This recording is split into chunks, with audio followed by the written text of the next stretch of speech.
Please subscribe to my channel. This is my sincere request to you, honey." My brother slid a stack of papers across the table claiming heavy losses, his voice sounding like he was delivering a second eulogy for our father. I nearly signed it all away until I spotted a tiny number in the corner, a detail he should not have missed. 3 weeks later, I walked into a family meeting with a forensic accountant. My mother looked at the first line and dropped her teacup as if she had just heard her own name in a criminal verdict. "My name is Camilla Green. I am 34 years old, and for the last 8 years I have made a living by predicting the worst-case scenario. My official title at the Brightstone Meridian Group is Senior Risk Assessment Manager. It is a sterile corporate way of saying that I get paid to look at a perfectly good business plan and point out exactly where the structural fractures will occur before the first brick is even laid. I live in a world of probability,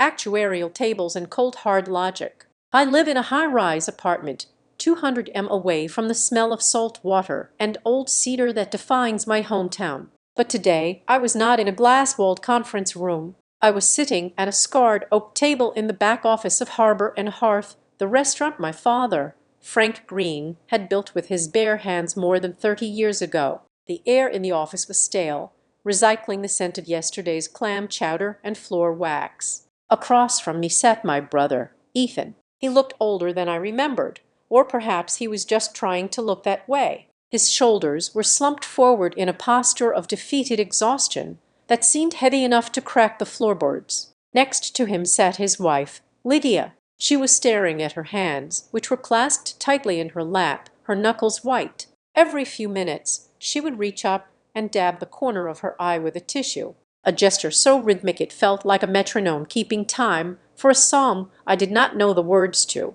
"It is gone, Canny," Ethan said, his voice rough. He pushed a thick stack of documents toward me. The paper made a dry, rasping sound against the wood. "The whole thing.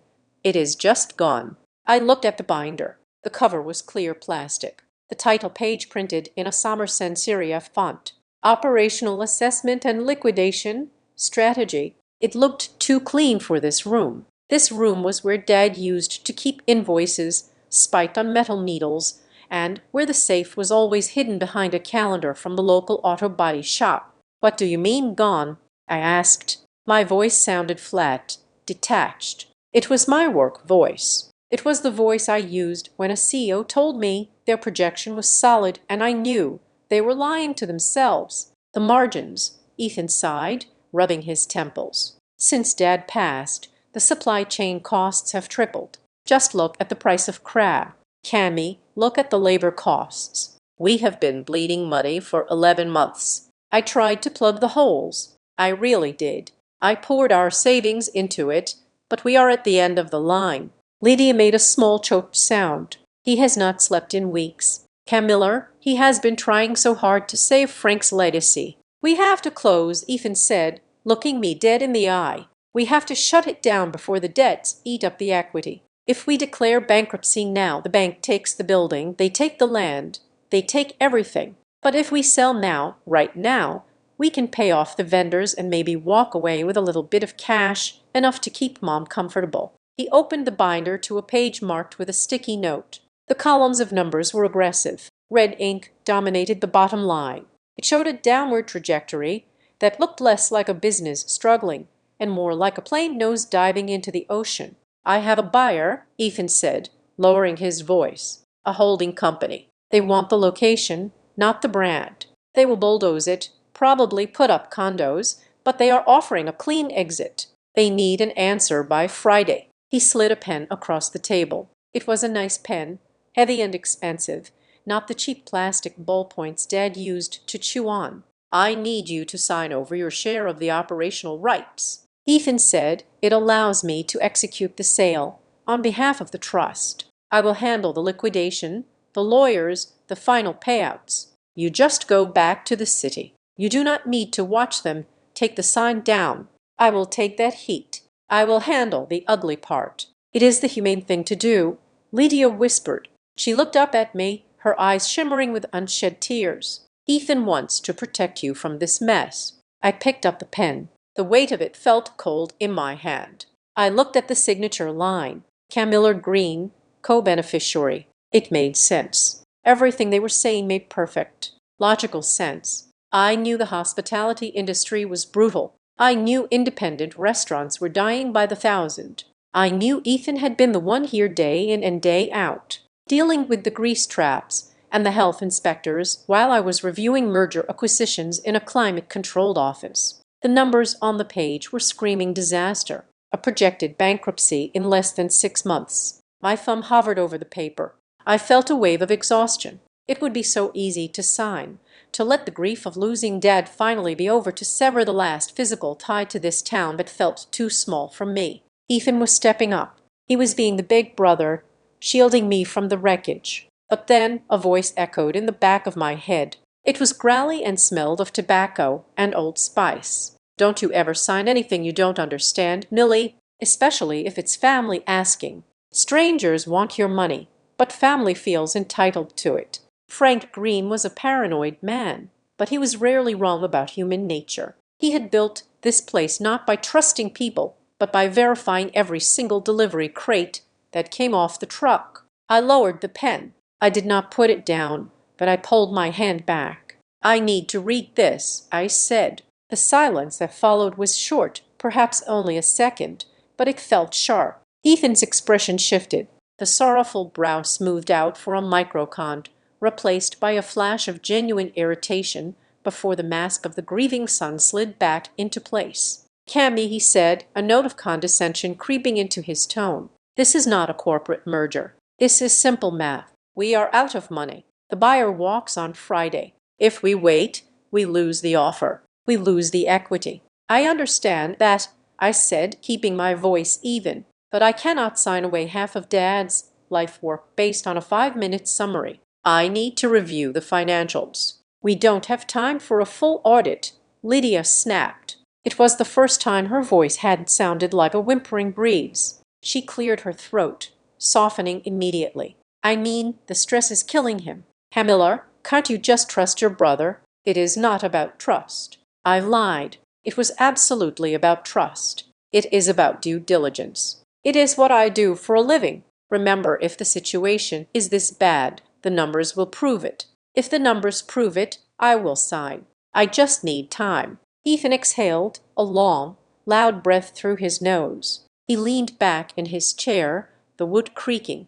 How much time? 72 hours, I said. Ethan looked at Lydia, then back at me. He tapped his fingers on the table. 1, 2, 3, 4. Fine, he said, forcing a tight smile that didn't reach his eyes. 72 hours. But Cammy, do not drag this out. The offer expires at noon on Friday. If you blow this for us, if you let Mom lose her cushion because you wanted to play risk manager, that is on you. I understand, I repeated. Take the binder, he said, waving his hand dismissively. Go ahead, analyze it. You will see exactly what I see. A sinking ship. He stood up, signaling the meeting was over. Lydia stood up with him, smoothing down her skirt. They looked like a team, a united front of tragedy. We are going to go check on Mom, Ethan said. She is taking this hard. Try not to upset her with a bunch of questions. Okay, let her believe we have it under control. I said. They left the office. I heard the heavy door click shut, leaving me alone in the silence of the room where I used to do my homework while Dad counted the till. I sat there for a moment, listening to the hum of the old refrigerator in the corner. My heart was beating a little faster than it should have been. I felt guilty. I felt like a cynic. Here was my brother drowning in debt, trying to save me from the fallout, and I was treating him like a hostile negotiator. I looked down at the binder again, operational assessment. I opened it to the first page, the executive summary. It was full of buzzwords. Market volatility, overhead optimization, liquidity crisis. It read like a textbook case of failure. I turned the page to the monthly breakdown. January loss, February loss, March, heavy loss. The columns were perfectly aligned. The font was crisp. It was a beautiful report. I reached for the pen again, intending to put it in my purse. As I moved my hand, my cuff brushed against the bottom of the page. I stopped. My eyes focused on the bottom right corner of the document. The footer. Usually, when you print a report from a standard accounting software or a point of sales system, the footer generates a specific code, a date stamp, a page number, sometimes the name of the software license holder. This page had a footer. It was in a tiny 6-point font, gray against the white paper. It read generated 1012-2024. I stared at it. The date was correct. That was today. But next to the date in brackets was a file path. It was sloppy. Someone had printed this from a browser or a temporary viewer and hadn't unchecked the print headers and footers box in the settings. The file path didn't point to the restaurant server. It didn't point to the accounting software we had used for a decade. It pointed to a local drive. See uses admin downloads templates FIN model distress V4 PDF. My heart skipped a beat. A physical painful thump in my chest. Templates. You do not use a template for a general ledger export. You export raw data. A template is something you use when you are building a presentation. When you are creating a narrative. Distress V4 version 4. This wasn't a report of what had happened. This was a draft of a story. I looked up at the closed door. The gilt evaporated, replaced instantly by a cold, sharp clarity. The air in the room didn't smell like clam chowder anymore. It smelled like a lie. I picked up my phone and took a picture of the footer. Then I closed the binder. I had asked for 72 hours. I suddenly had the feeling that even 72 hours wasn't going to be enough time to uncover just how deep the rot went, but it was certainly enough time to start digging. Ethan wanted me to sign. He wanted to save the legacy. I stood up and shoved the heavy binder into my bag. "Okay, big brother," I whispered to the empty room. "Let's see what you are really cooking."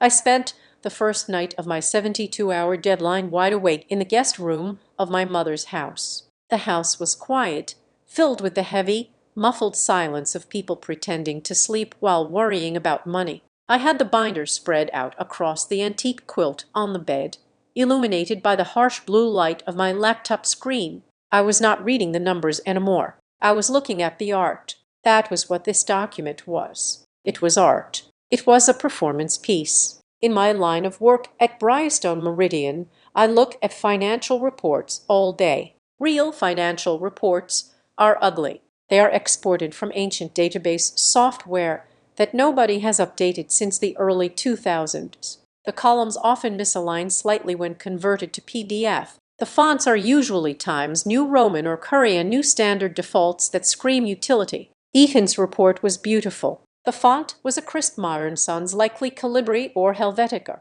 The headers were shaded in a tasteful slate gray. The columns were justified with a precision that suggested a layout tool, not an accounting export. The electronic signatures at the bottom of the vendor agreements were identical pixel for pixel, lacking the slight variations in pressure or angle that usually occur even with digital pads. It looked too clean. It looked like a brochure designed to sell a timeshare, not a ledger detailing the death of a family business. I needed to see the reality behind the spreadsheet. I could not exactly walk into the restaurant kitchen and start counting tickets without alerting Ethan. So I decided to audit the digital footprint. If the restaurant was truly bleeding out, the customer volume should reflect that. I opened a new browser window and pulled up the Yelp page for Harbor and Hearth. Ethan had told me with tears in his eyes that Tuesday nights were a graveyard. He said they were lucky to turn 4 tables. I scrolled to the reviews from last Tuesday.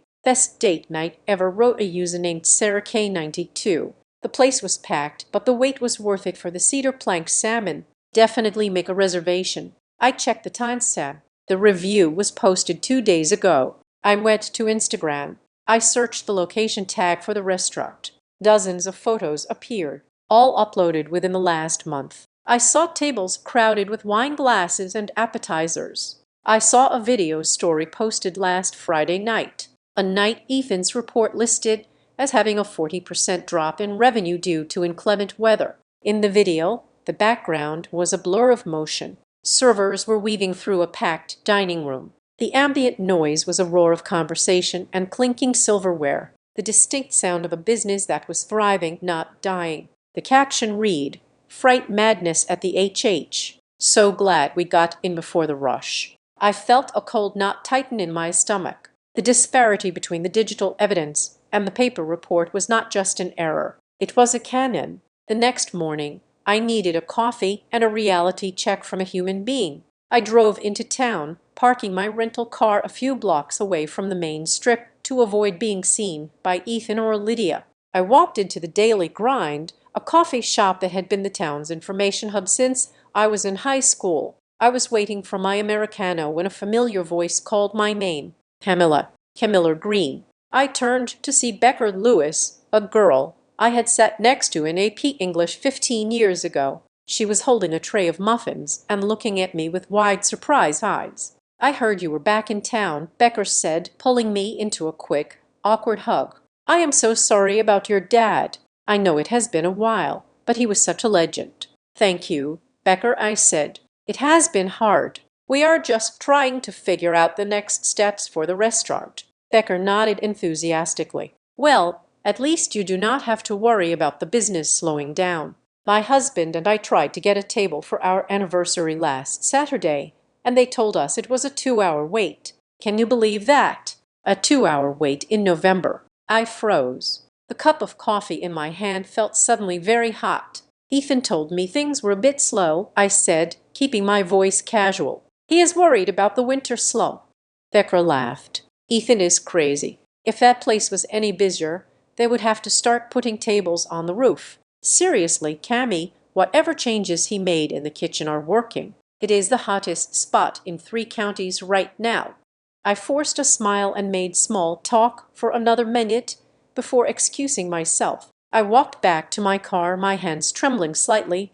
A 2-hour wait. I sat in the driver's seat and opened the binder again. I turned to last Saturday's entry. Gross revenue, $2,400. Notes: heavy rain, low foot traffic, kitchen equipment malfunction, forced early closure. I checked the weather history on my phone. Last Saturday was clear and 45. There was no equipment malfunction. There was no low foot traffic. There was only a lie printed in black and white. But why? If the restaurant was making money, why hide it? Why create a fake crisis to force a sale? I drove to a quiet park overlooking the harbor and dug deeper into the expense reports. If the revenue was being suppressed, the expenses had to be inflated to make the bottom line look red. I ran my finger down the list of vendors. Most were familiar names: local fisheries, the produce distributor, the linen service. But then I saw a recurring line item that stood out: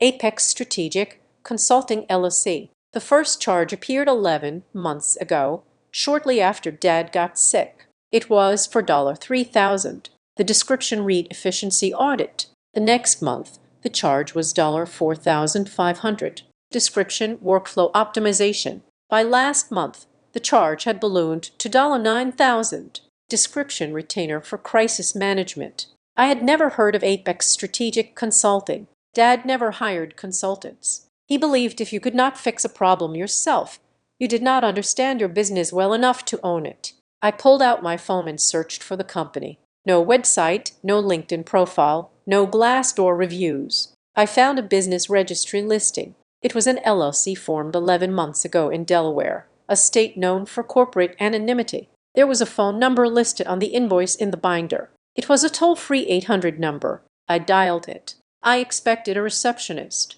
I expected a directory menu. Instead, the line clicked once, followed by 3 sharp tones. "We are sorry. The number you have dialed is not in service. Please check the number and try your call again." I hung up. It was a ghost ship. My brother was funneling tens of thousands of dollars out of the restaurant into a hole in the ground, and he was using the resulting deficit to convince me the ship was sinking. I wanted to drive straight to the restaurant, throw the binder at his head, and demand the truth. I wanted to scream at him for betraying Dad, for betraying me. But I stopped myself. Ethan had been running this game for almost a year. He had Lydia on his side. He had the emotional leverage over Mom. If I walked in there now with just a disconnected phone number and a few Instagram photos, he would spin it. He would say the Instagram photos were old. He would say the consultant was a freelancer who changed his number. He would say I was a corporate shark trying to discredit him because I did not want to share the burden of the debt.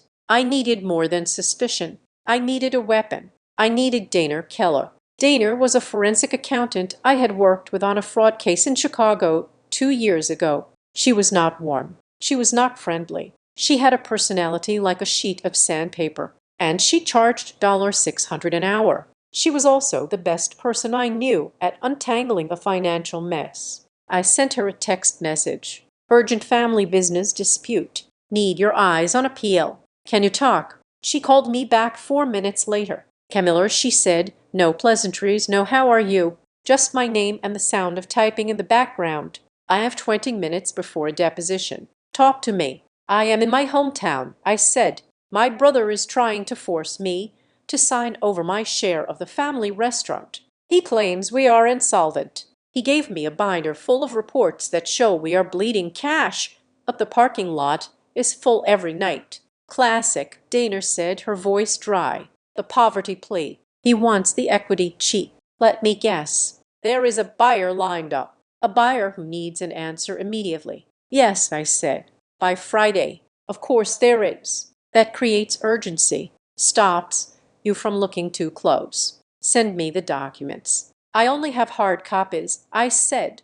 I can scan them. Do not scan them, Daner commanded. Take higher resolution photos of the pages. I want to see the edges. I want to see the paper and send me the raw data export if you can get it. I can't get into the system yet. I said he has the office locked down. Send the photos then. And Camilla, yes. Does the report have a line item for consulting or management fees? Yes, I said, a chill running down my spine at her accuracy. Apex Strategic Consulting. The number is disconnected. There is your siphon. Daner said he is washing the profit out through a shell company to lower the net income. If the net income is low, the valuation of the business drops. He buys you out for pennies on the dollar based on the lowered valuation, then stops paying the fake consultant, and suddenly the business is profitable again. It is fraud, Camilla. Plain and simple. I sat there in the car listening to the seagulls scream over the harbor. Hearing it laid out so clinically made it real in a way that my own intuition had not. This was not just my brother being bad at business. This was my brother stealing from me. I need to prove it. I said he has an explanation for everything. Send me the pictures, Daner said. I will run a structural analysis on the document itself. If he is sloppy enough to use a fake consulting firm, he is sloppy enough to leave fingerprints on the paperwork. I spent the next hour photographing every single page of the binder. I sent them to Daner in a secure encrypted folder. Then I waited. I drove back to my mother's house and sat in the kitchen drinking tea with Mom. She looked frail. She kept talking about how hard Ethan was working, how tired he looked. He is just like your father, she said, her eyes misty. He tries to carry the whole world on his shoulders. I had to bite the inside of my cheek to keep from screaming. He was not carrying the world. He was robbing the world. My phone buzzed in my pocket. It was a message from Daner. Call me now. I excused myself and went out to the back porch. The wind was picking up, rattling the old wind chimes my father had hung years ago. Did you find something? I asked as soon as she picked up. I am looking at the variance analysis on page 42. Daner said, her voice was different now. The boredom was gone, replaced by the sharp focus of a predator who has caught a scent. What is wrong with it? The math works, Daner said. The columns sum up correctly, but the font kerning is off. The spacing between the letters, Daner explained. When an accounting system generates a report, it uses a fixed grid. The numbers line up because the software places them in specific coordinates. On this page, and on the 3 pages before it, the spacing shifts. It is microscopic, but it is there. It suggests that these numbers were not populated by a database. What does that mean? I asked, gripping the railing of the porch. It means someone typed them in, Daner said. She paused, letting that sink in. Camilla, she continued, her voice dropping an octave. I need you to listen to me very carefully. Usually, when I see these cases, a bad manager edits a real report to hide a few things. They delete a row here, change a figure there. Okay, I said, but this is different. Daner said, I am looking at the metadata of the font rendering. The distortions are uniform across the entire document. The headers, the footers, the data fields, They all have the same artificial spacing. I do not follow. I said, what are you telling me? I am asking you a question, Daner said, and the answer is going to determine whether we are dealing with a civil dispute or a criminal conspiracy. Camiller, do you have any reason to believe that this report was ever inside the restaurant's computer system at all? I thought about the file path I had seen. Templates. Thin model distress V4. No, I whispered. I think it is a template. Exactly, Daner said. This is not a manipulated report. Camilla, this is a complete fabrication. He did not just change the numbers. He invented a ghost restaurant on paper that has nothing to do with the real one. We are not looking at a business that is losing money. We are looking at a work of fiction. The realization that the report was a total fabrication hit me like a slap in the face. But anger wasn't useful yet. I needed ammunition. Daner Keller was already 3 steps ahead of me, her mind operating like a finely tuned machine designed to disassemble lives. We need to build a shadow ledger, Daner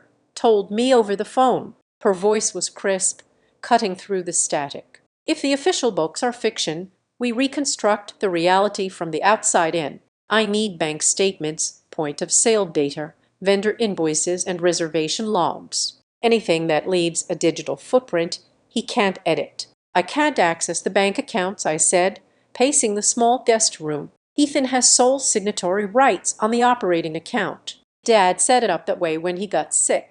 Then we go around the bank, Dare countered. Get me the reservation data. Open table, Ray, whatever platform you use, those systems are third party. He can't scrub their servers. I hung up and immediately thought of Sarah Jenkins. Sarah had been the hostess at Harbor and Hearth for 5 years before she left to manage a boutique hotel on the other side of town. She still had friends on the inside. I met Sarah at a diner on the outskirts of town, far enough away that we wouldn't be spotted by anyone in Ethan's circle. When I explained what I needed, her expression shifted from polite curiosity to concern. He told you they were closing?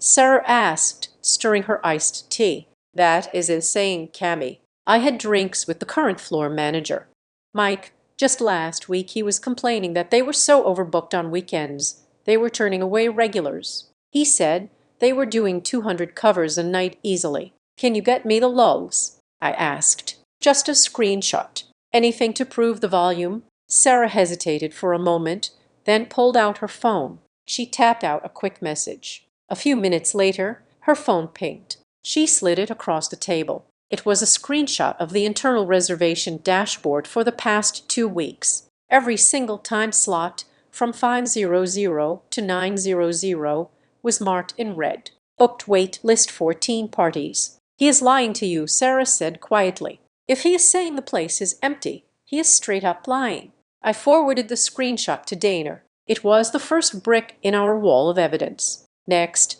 Daner set up a series of confidential interviews. She didn't want to talk to current staff who might be loyal to Ethan or afraid for their jobs. She wanted the people who had left recently, the ones who had seen the changes and walked away. We set up a conference call with Leo Morty, a sous chef who had quit 3 months ago. Ethan changed everything about the closing procedures. Leo told us, his voice tinny over the speakerphone. Used to be the head chef and the floor manager would sign off on the daily sales report together. It was a check and balance about 8 months ago. Ethan stopped that. He said he wanted to handle the financials personally to streamline efficiency. After that, nobody was allowed in the back office after 10:00 except him. Did you notice anything else unusual? Daner asked. Any changes in spending? Leo scoffed. Yeah, that was the weird part. He was always moaning about how tight money was, telling us no overtime,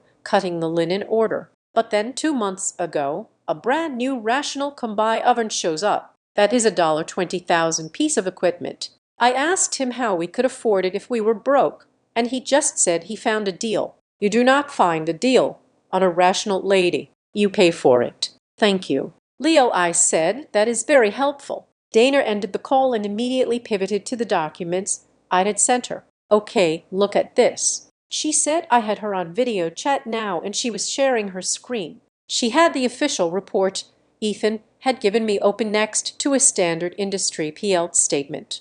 See this column here, miscellaneous operational expenses. It is a catch-all category in a healthy restaurant. This should be maybe 2% of gross revenue. In Ethan's report, it is sitting at 12%. What is in there? I asked. Garbage, Daner said. I am seeing repeated line items from media services, menu optimization, and consulting retainer. They are round numbers. 2,000, 5,000, 7,500. Real expenses are never round numbers. Camiller, real expenses are $4,312.87. Round numbers are guesses or lies. She pulled up another document. It was a vendor payment log I had managed to photograph from the binder. I ran a trace on the recipient of these payments. Daner said, Apex Strategic Consulting LLC, the same ghost company you found. Did you find who owns it?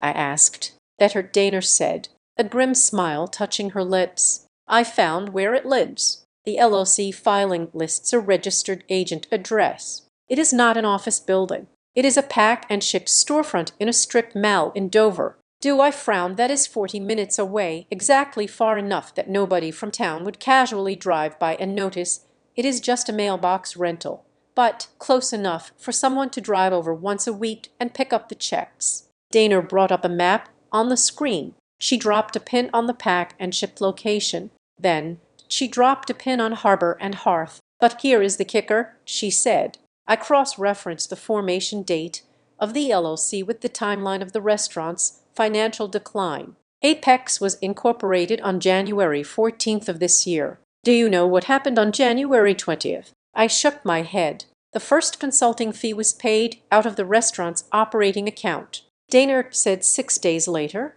he didn't hire a consultant to fix the problem. Camiller, he created a company to create the problem. I stared at the screen. The dates lined up perfectly. Ethan had started siphoning money almost immediately after Dad's health took a turn for the worse. He knew Dad wasn't checking the books anymore. He knew I was hundreds of miles away. He is not just skimming, I said, the realization settling in my chest like a lead weight. He is manufacturing a loss. Precisely. Daner said he is paying himself to bankrupt the company. He moves the money from the left pocket to the right pocket, but on paper the left pocket looks empty. Then he shows you the empty left pocket and says, look, we have to sell the pants.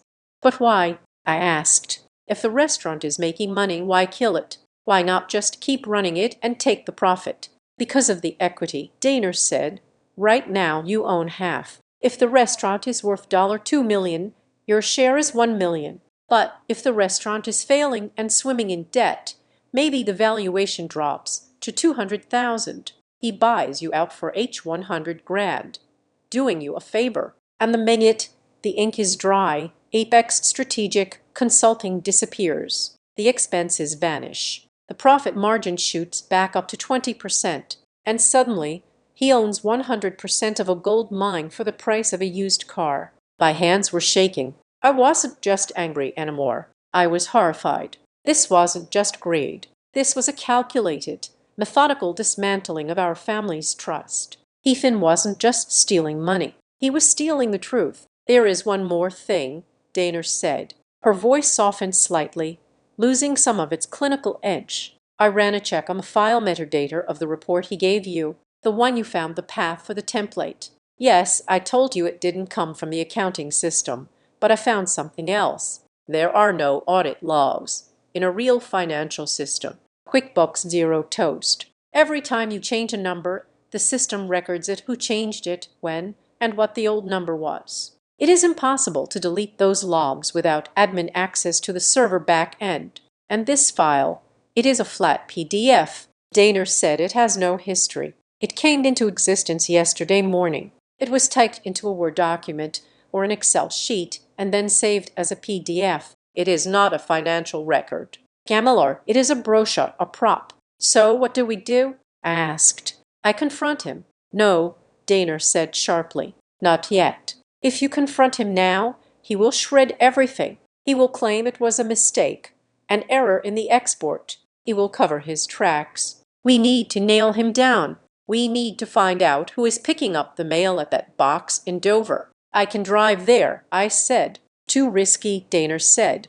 If he sees you, game over. But we can look at the checks. Do you have a photo of the canceled checks? No, I said those weren't in the binder. Of course they weren't, Daner said, because the back of the check shows who endorsed it. If Apex is a shell, someone has to be signing those checks to deposit them. How do I get them? We need access to the online banking, Daner said. You said you don't have the password. I don't. Does anyone else? Daner asked. Anyone besides Ethan? I thought about it. Dad had always been old school. He kept passwords written down in a little black notebook locked in the safe at the restaurant.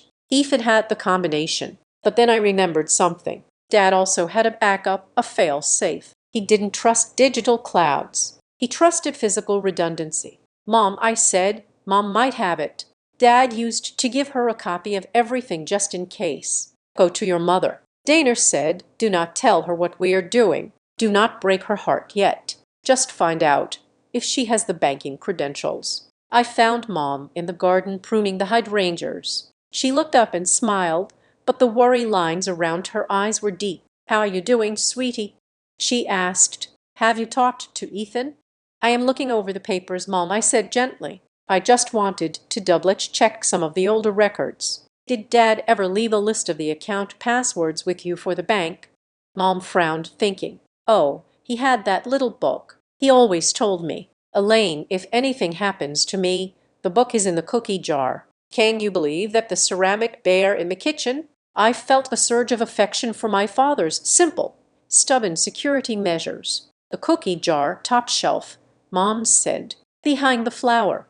I went into the kitchen. I stood on a chair and reached for the ceramic bear. It was dusty. I lifted the lid. Inside, nestled among a few stale packets of sugar, was a small leather-bound notebook. I opened it. Dad's handwriting was shaky but legible. Harbor operating ACT user F. Greenona pass mackerel 888. My heart hammered against my ribs. I pulled out my phone and logged into the bank's mobile app. I entered the username. I entered the password. It loaded. I was in. I navigated to the transaction history. I filtered for check images. I scrolled until I found a payment to Apex Strategic Consulting for $8,000 dated last month. I tapped the image to flip it over. The endorsement on the back was a scroll. It wasn't Ethan's signature. It was messy, almost a label. But underneath the signature, someone had printed the name for the mobile deposit, Carter Vance. I stared at the name Carter Vance.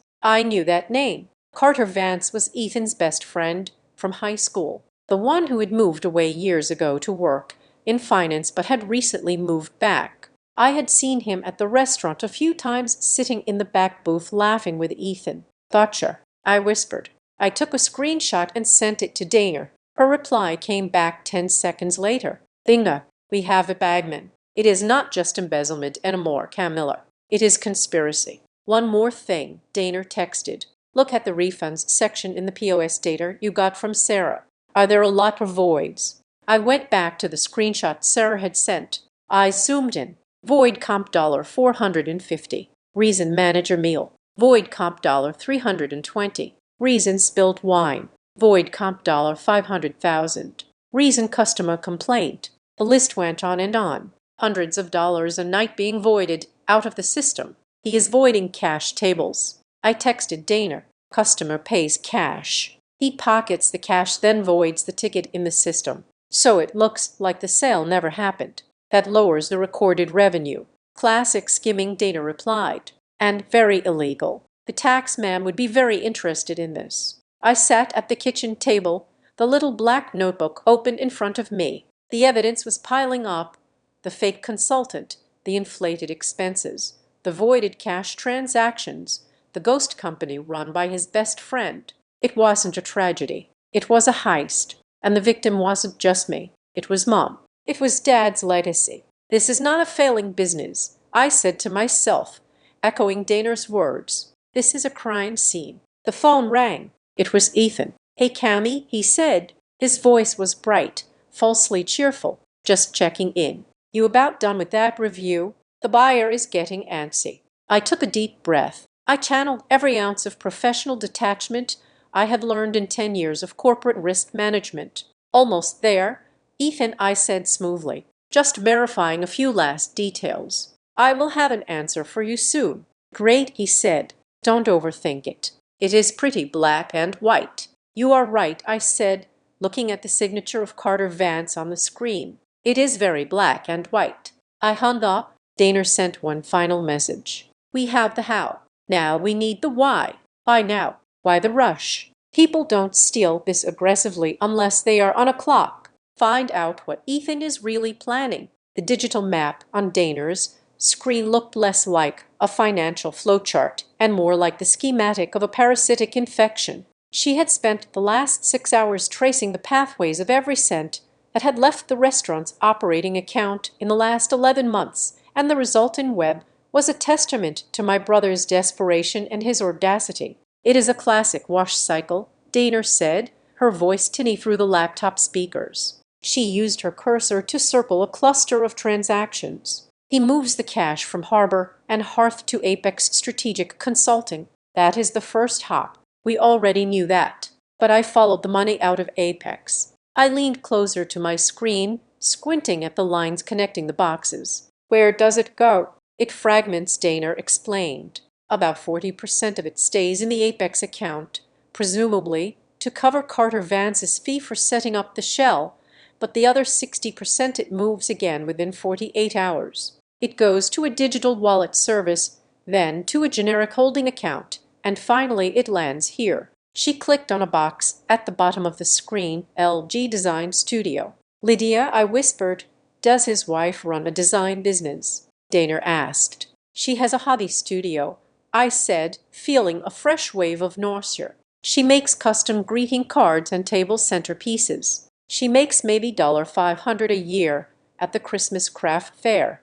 Well, Daner said dryly, according to this, her studio has invoiced Apex Strategic Consulting for creative direction totaling nearly $45,000 this year. It was a closed loop. Ethan was stealing from the restaurant, washing it through his best friend's fake company, and depositing it right back into his wife's pocket. They were cannibalizing my father's legacy to fund their own lifestyle, all while crying poverty to me. But then Daner pointed to another line, a thin red thread that didn't go to Lydia. It went back to Carter Vance, but not to the Apex account.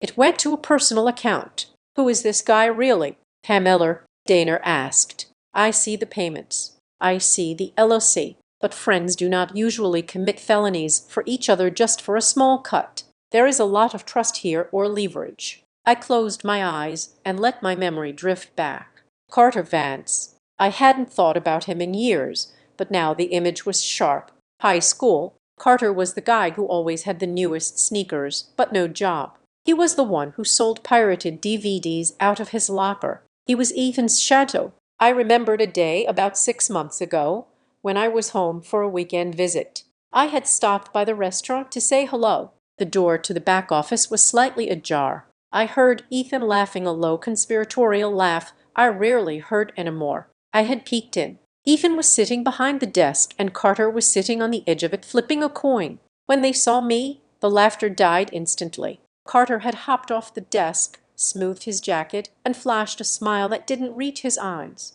Just talking fantasy football. Cammy, he had said. He is an enabler. I told Daner. He is the guy Ethan calls when he wants to do something stupid, but doesn't have the guts to do it alone. Carter provides the mechanism. Ethan provides the money. Well, their mechanism is getting sloppy, Daner said. Look at the invoicing structure. She pulled up a spreadsheet comparing the consulting fees month over month. January $3,000, February $3,500, March $400.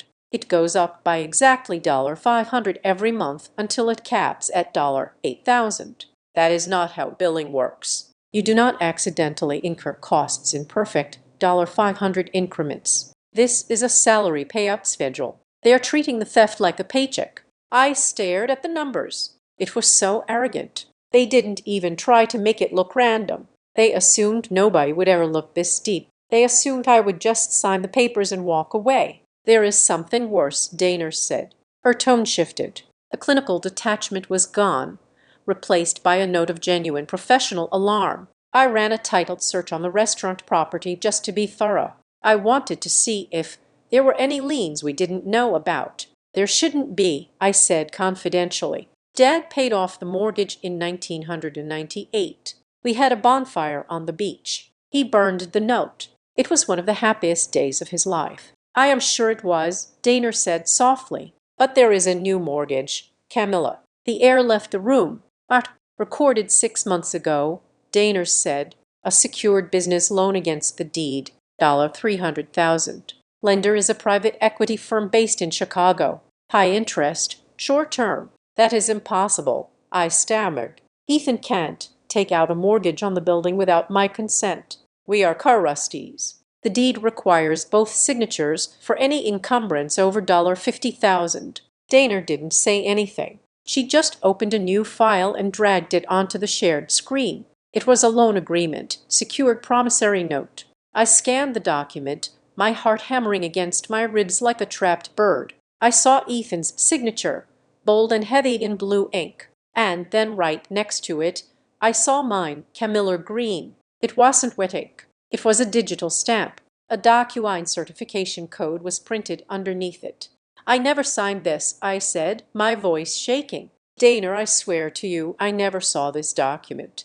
I was in Seattle 6 months ago. I haven't signed anything related to the property since the probate hearings. I believe you, Daner said. I checked the IP address in the audit trail of the electronic signature. The signature was executed from a computer with an IP address located in guess where? The restaurant, I whispered. The back office, Daner confirmed. He used your old credentials or he reset your access. He logged in as you, signed the loan as you, and took the money. I felt like I was going to be sick. This wasn't just skimming off the top. This wasn't just stealing profit. Ethan had leveraged the building itself. He had put the physical structure of harbor and hearth, the floors my father swept, the walls he painted at risk of foreclosure. Where is the $300,000? I asked. Oh, Daner said it hit the operating account and was drained out within 10 days. Most of it went to Apex. Some went to capital improvements that I can't verify. But here is the terrifying part. Camilla, this is why he is pressuring you to sell right now. She paused, making sure I was listening. The loan is a balloon note. It comes due in full in 30 days. He has no way to pay it back. He spent the money. If he defaults, the lender takes the building, and the fraud is exposed. The bank will investigate. They will see the forged signature, and he goes to prison for a long time. I pieced the puzzle together in my head. It was a house of cards that was already on fire. So the sale. I started the sale as his escape hatch. Daner finished. He found a buyer, this holding company, who is willing to pay just enough to cover the debt and leave a tiny bit over. But to sell the building, he needs a clear title. He needs you to sign the liquidation agreement. The agreement he gave you probably contains a clause that retroactively ratifies all prior management decisions and debts. He wants me to validate the forgery. I realized if I sign the transfer papers, I am legally accepting the debt as valid. I am effectively saying, yes, I agreed to this loan. He pays off the bank with the sale money. The loan disappears, the forgery is buried, and he walks away clean. And you, Daner added, you walk away with nothing, thinking the business just failed. He paints you as the sister who gave up, the one who let the legacy die because she didn't want to fight for it. He gets to play the tragic hero who tried his best, while you get to be the villain who signed the kill order.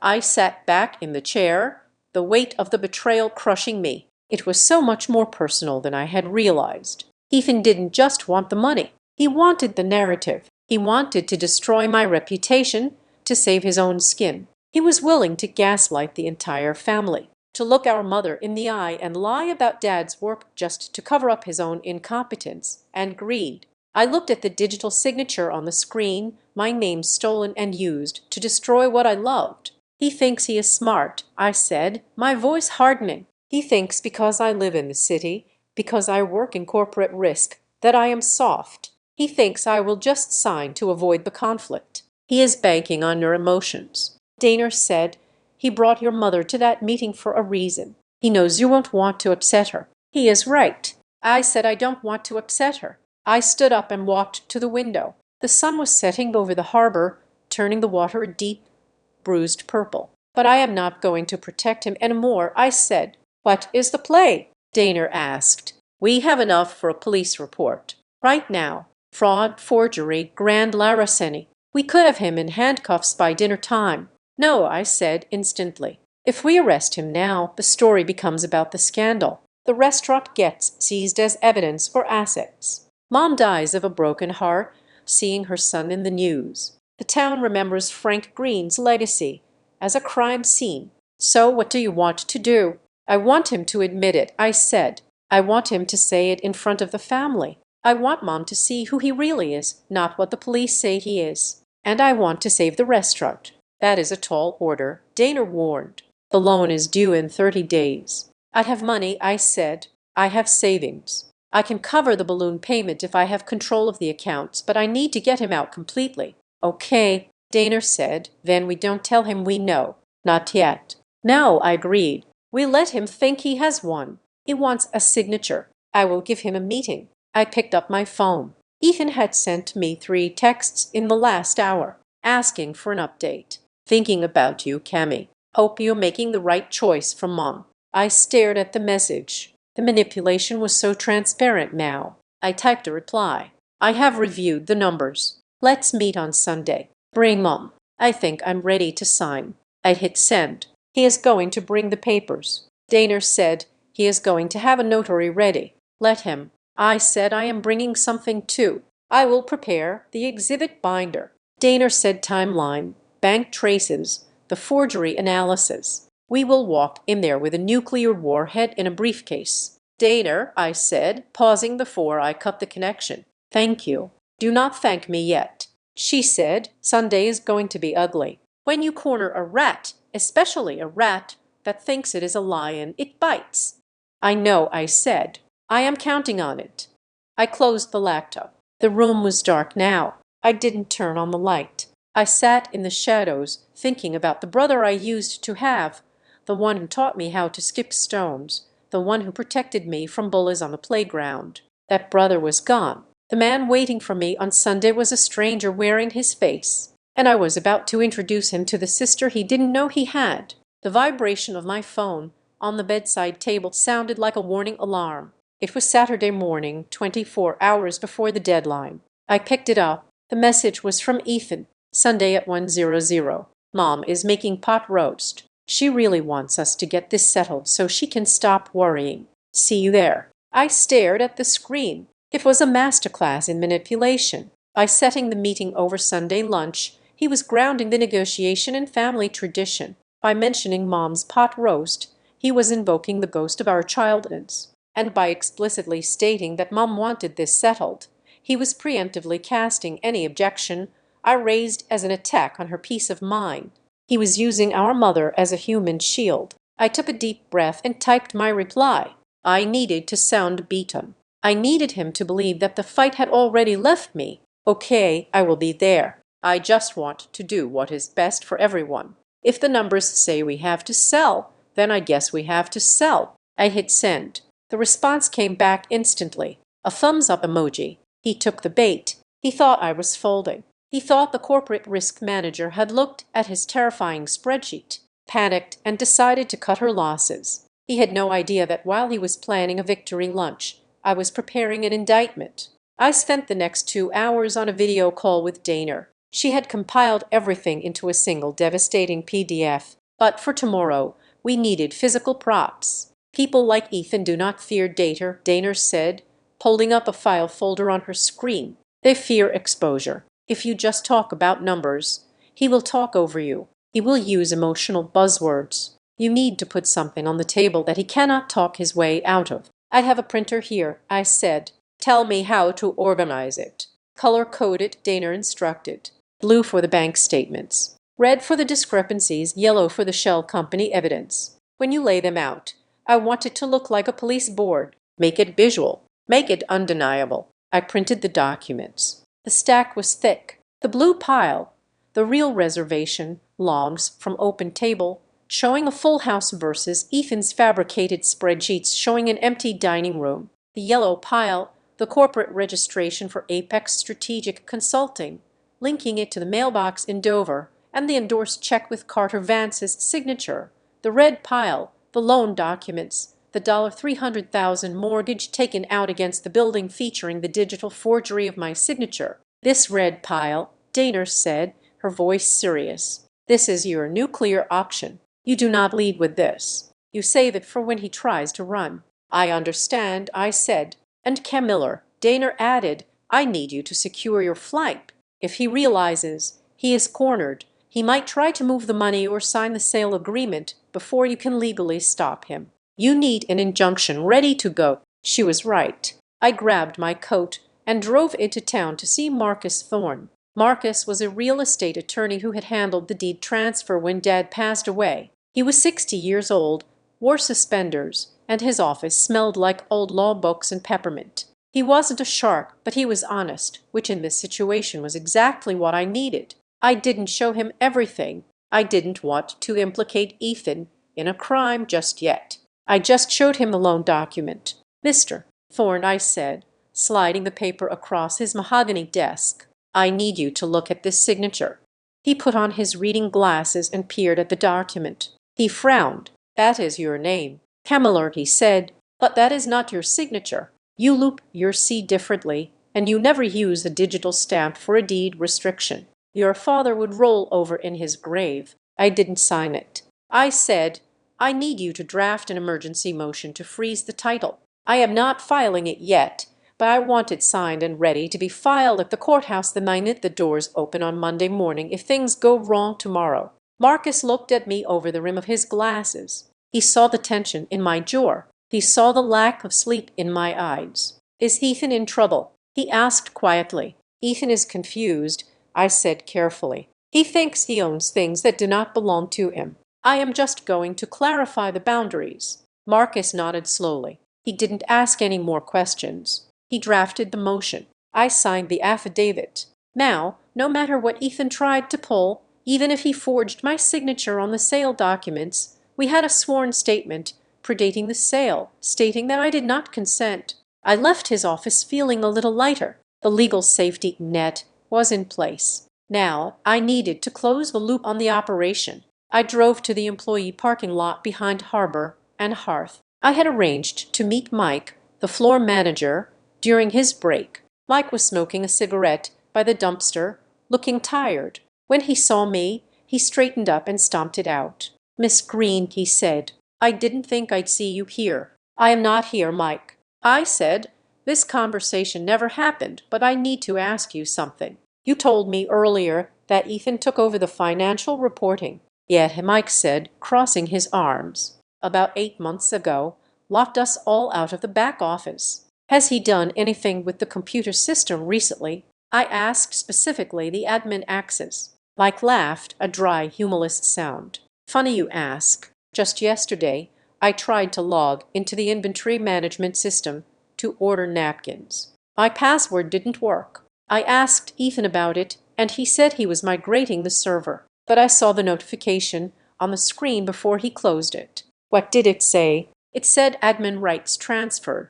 Mike said he changed the recovery email. It used to be the restaurant's general info address. He changed it to a Gmail account, something like hhliquidationmail.com. I felt a chill. Liquidation. He wasn't just planning to sell. He was planning to erase the history. If he transferred the admin rights to a private email, he could delete the entire database remotely once the sale went through. He could wipe the reservation history, the sales data, the employee time logs. He could delete the evidence of his theft with a single click. Thank you, Mike. I said if anyone asks, I wasn't here. Good luck, Miss Green. Mike said, whatever is going on, I hope you save the place. We love working here, but the vibe lately, it feels like a funeral. I drove back to my mother's house. The pieces were all there. I had the motive. I had the method. I had the proof. And now I had confirmation that he was in the final stages of a cover-up.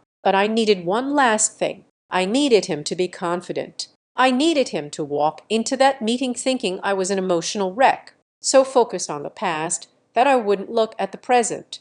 I sat in my car in the driveway and called him. Hey, Cammy, he answered on the second ring. You ready for tomorrow? I think so, I said, letting my voice wobble just enough. I was just looking through some of Dad's old things. I found that picture of us from the opening day. Do you remember you were wearing that ridiculous bow tie? Ethan chuckled. It sounded genuine, which made it worse. Yeah, I look like a waiter at a penguin wedding. I want to make sure we keep some things, I said. If we sell the building, can we make sure we keep the framed first dollar bill from behind the bar and the sign? I don't want the new owners to throw them in the trash. Of course, Cammy, Ethan said, his voice dripping with soothing condescension. We will keep all the memorabilia. I will put it in the contract. We are not erasing Dad. We are just making a smart business move. Okay, I said. That makes me feel better. Thanks, Ethan. You are right. It is just a building. We have to be practical. Exactly. He said. You are being smart. I am proud of you. See you tomorrow. He hung up. I lowered the phone. I am proud of you. The audacity of it made my blood run cold. He was proud that he had successfully tricked me. He was proud that he had manipulated his little sister into signing away her inheritance so he could cover his gambling debts or bad investments or whatever hole he had dug for himself. I went inside and went straight to my room. I laid the color-coded documents out on the bed. Dana sent me a final text. Strategy for tomorrow. Do not make a speech. Do not accuse him of being a thief. Not at first. If you accuse him, he will get defensive and make a scene to shut down the meeting. He will storm out. Then what do? I texted back. You ask questions, Dana replied. Specific technical questions. Liars prepare for the big picture. They have a story for why are we losing money. They do not have a story for why does this specific transaction ID not match the bank statement. Ask these 3 questions. 1. Why does the point of sales system show $12,000 in revenue last Saturday, but your report shows 2002? Who is Apex Strategic Consulting? And why do they share an address with a mailbox rental center? 3. Why is there a $300,000 mortgage on the building signed by me when I was in Seattle on that date? Ask them in that order. Peel the onion. By the time you get to the 3rd question, he won't be able to speak. I memorized the questions. I rehearsed them in the mirror. I watched my own face. I had to look calm. I had to look like the sister he expected until I wasn't. I packed the documents into my leather satchel. I placed the yellow folder at the bottom, the blue in the middle, and the red on top concealed inside a plain manila envelope. Then I reached for my pen. It was a Mont Blanc fountain pen my father had given me when I got my risk management certification for signing the big deals. He had said I held it up to the light. The black resin shone, the gold nib was sharp. Tomorrow Ethan expected me to use this pen to sign a liquidation agreement. He expected me to sign away Harbor and Hearth. I slipped the pen into the pocket of my blazer. I would use it. All right. But I wasn't going to sign anything. I was going to use it to point at the line on the paper where his life was about to fall apart. I turned off the light and lay down in the dark. I could hear my mother downstairs humming as she prepped the vegetables for the pot roast. She was happy. She thought her children were coming together to save the family. She was half right. One of us was coming to save the family. The other was coming to destroy it. I closed my eyes, but sleep didn't come. All I could see was the date on the calendar. Sunday, Judgment Day. The smell of slow-cooked pot roast filled my mother's dining room, a scent that usually signaled comfort and lazy Sunday afternoons. Today, however, it smelled like a trap. The table was set with the good china, the plates with the gold rims that Mom only brought out for Christmas and funerals. In a way, I suppose this was appropriate. If Ethan had his way, we were burying the family business today. I arrived precisely at 1:00. I did not come alone. When I walked in, Ethan was already pouring wine. He looked up, his smile freezing halfway up his face when he saw the woman standing next to me. Dana Keller wore a charcoal gray blazer and carried a leather briefcase that looked heavy enough to crush a skull. "Who is this?" Ethan asked, the bottle of Merlot hovering over a glass. "This is Dana," I said, keeping my voice light. "She is a specialist in business valuation. Since we are talking about selling Dad's legacy, I wanted a second pair of eyes to make sure we are getting a fair deal. I knew you would want that, too." Ethan's jaw tightened, but he couldn't object without looking suspicious in front of Mom.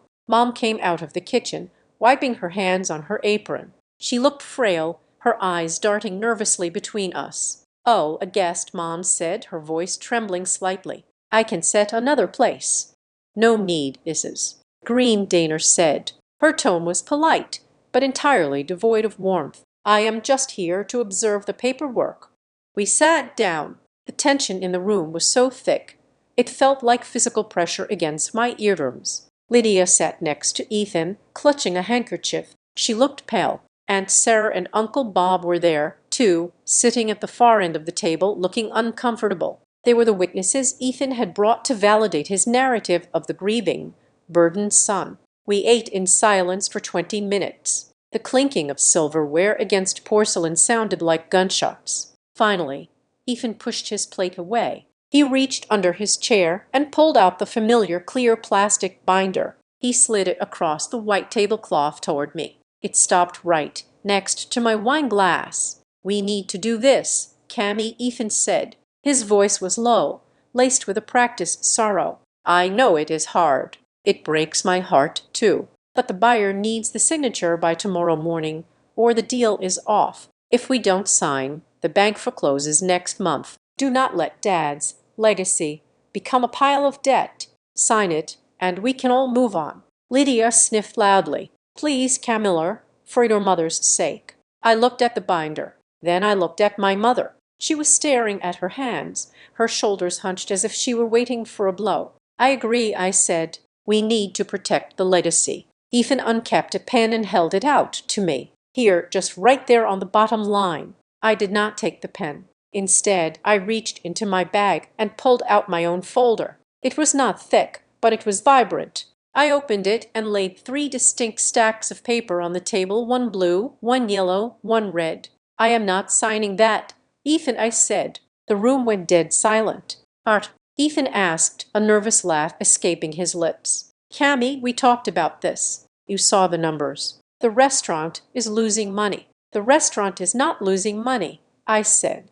I picked up the blue stack. "This is a cross-reference of the point-of-sale system data against the report you gave me." "I don't know what you think you found," Ethan said, his face re-inning. "But the system has been glitchy. We have had software errors." "Is that right?" I asked. I locked eyes with him, then explained to me why last Saturday the point-of-sales system recorded $12,400 in gross revenue, but the report you just handed me claims we made $2,000. Ethan blinked. He opened his mouth, but nothing came out. "That is $10,000 difference in a single night," I continued. "And it is not a glitch. I have the reservation logs from Open Table. Every seat was full. You are deleting cash transactions. Ethan, you are erasing revenue to make the business look like a failure. That is ridiculous." Lydia snapped, her voice shrill. "Why would he do that? He has been working himself to death to save this place, to lower the valuation." Daner spoke up.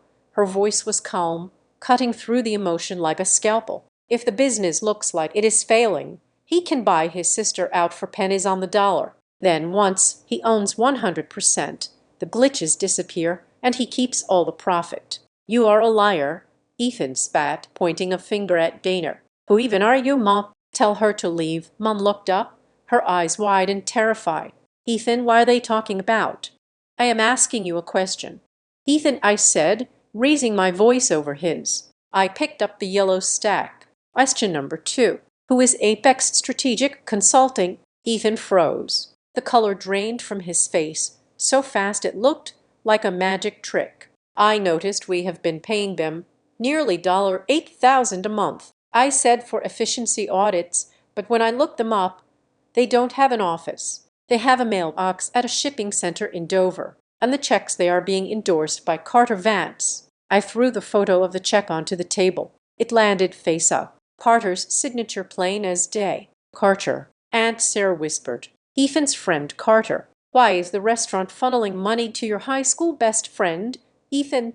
I asked. "And why does the money leave Carter's account and end up in a design studio run by your wife?" I looked at Lydia. She wasn't sniffing anymore. She was staring at the tablecloth, her hand gripping her napkin so hard her knuckles were purple. "That is a lie!" Lydia screamed, standing up, Her chair scraped violently against the floor. I worked for that money. I did consulting marketing. You designed greeting cards, Dana said, not looking up from her notes. And you invoiced a shell company $45,000 for it. I am leaving, Lydia announced. She grabbed her purse. I am not sitting here and being attacked by this corporate witch. Ethan, are you coming? She turned to bolt for the door. Dana didn't move. She simply placed a single sheet of paper on the table. I wouldn't leave, Mrs. Green, Dana said. That is a copy of a notarized invoice with your signature on it. Billing for services that were never rendered. That is technically wire fraud.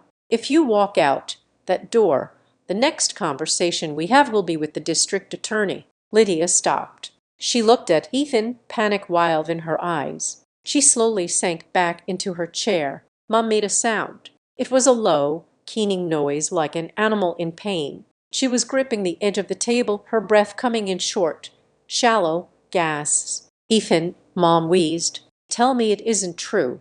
Tell me you didn't steal from your father's restaurant. I didn't steal, Ethan shouted. He slammed his fist on the table, making the wine glasses jump. I earned it. I am the one here every day. Mom, I am the one plunging the toilets and dealing with the drunks and sweating in that kitchen while he pointed a shaking finger at me. She is off in the city living the high life. So you decided to take a loan? I asked. I picked up the red stack. This was it, the kill sought. What loan? Mom whispered. Question number 3, I said, my voice cold as ice. There is a $300,000 mortgage recorded against the building. It was signed 6 months ago. We don't have a mortgage, Mom said, shaking her head confusedly. Frank paid it off. We do now, I said, and the document has 2 signatures on it, Ethan's and mine. I held up the loan agreement. But I didn't sign this, I said. I was in Seattle. Ethan logged into the system using my old credentials and forged my electronic signature. He took $300,000 of equity out of this house, out of Dad's legacy, and he spent it. You forged her name. Mom looked at Ethan, her face crumbling. The denial was breaking.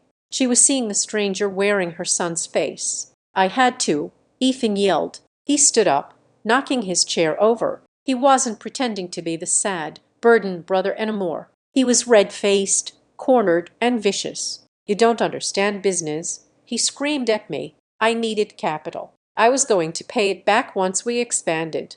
But you are just like Dad, too scared to take risks. You sit in your ivory tower and judge me. You abandoned this family. Camilla, you left. You have not been here for 8 years. You do not deserve half of this place. You deserve nothing. I deserve the truth, I said, remaining seated.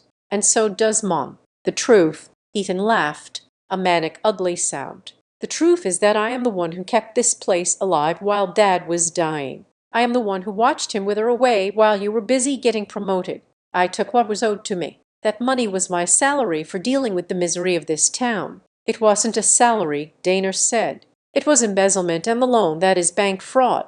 Shut up, Ethan screamed at her. You think you can come into my house and threaten me? I will sell this place. I will sell it tomorrow, and there is nothing you can do about it because I am the operating manager. Actually, I said, you are not. I pulled the affidavit from Marcus Thorne out of my bag. This is an emergency injunction. I said it states that as a 50% owner, I do not consent to the sale, and it includes evidence of financial malfeasance. If you try to sell the building tomorrow, this gets filed. And if this gets filed, the police get the file on the forgery, too. Ethan stared at the paper. His chest was heaving. He looked at Lydia, who was weeping silently into her hands. He looked at Mom, who had turned pale gray and was clutching her chest, gasping for air. Mom, I said, standing up quickly. Mom didn't answer. She slumped sideways, her hand grasping for the water glass and knocking it over. The red wine spilled across the white tablecloth, spreading like a blood stain between us. Call 911, and Sarah screamed. Ethan stood there frozen, staring at the spreading stain. He didn't move to help her. He just looked at me, his eyes full of hatred. Look what you did, he whispered. You came back and you destroyed us. No, Ethan, I said, rushing to Mom's side and checking her pulse. I didn't do this. You did. The paramedics had left 20 minutes ago, leaving behind the smell of antiseptic rubbing alcohol that clashed violently with the lingering scent of the pot roast. They had stabilized Mom, attributing her collapse to an acute panic attack and a spike in blood pressure, but they advised rest. She was lying on the sofa in the living room now, a cold compress on her forehead, her eyes squeezed shut as if she could block out the reality of her children tearing each other apart. But the silence didn't last. The moment the ambulance pulled away, the house erupted. "You happy now?" Aunt Sarah hissed at me, standing between me and the sofa like a guard dog. "You come back here after 8 years, throw a grenade onto the dinner table, and nearly kill your mother. Is that what they teach you in the city? How to destroy people?"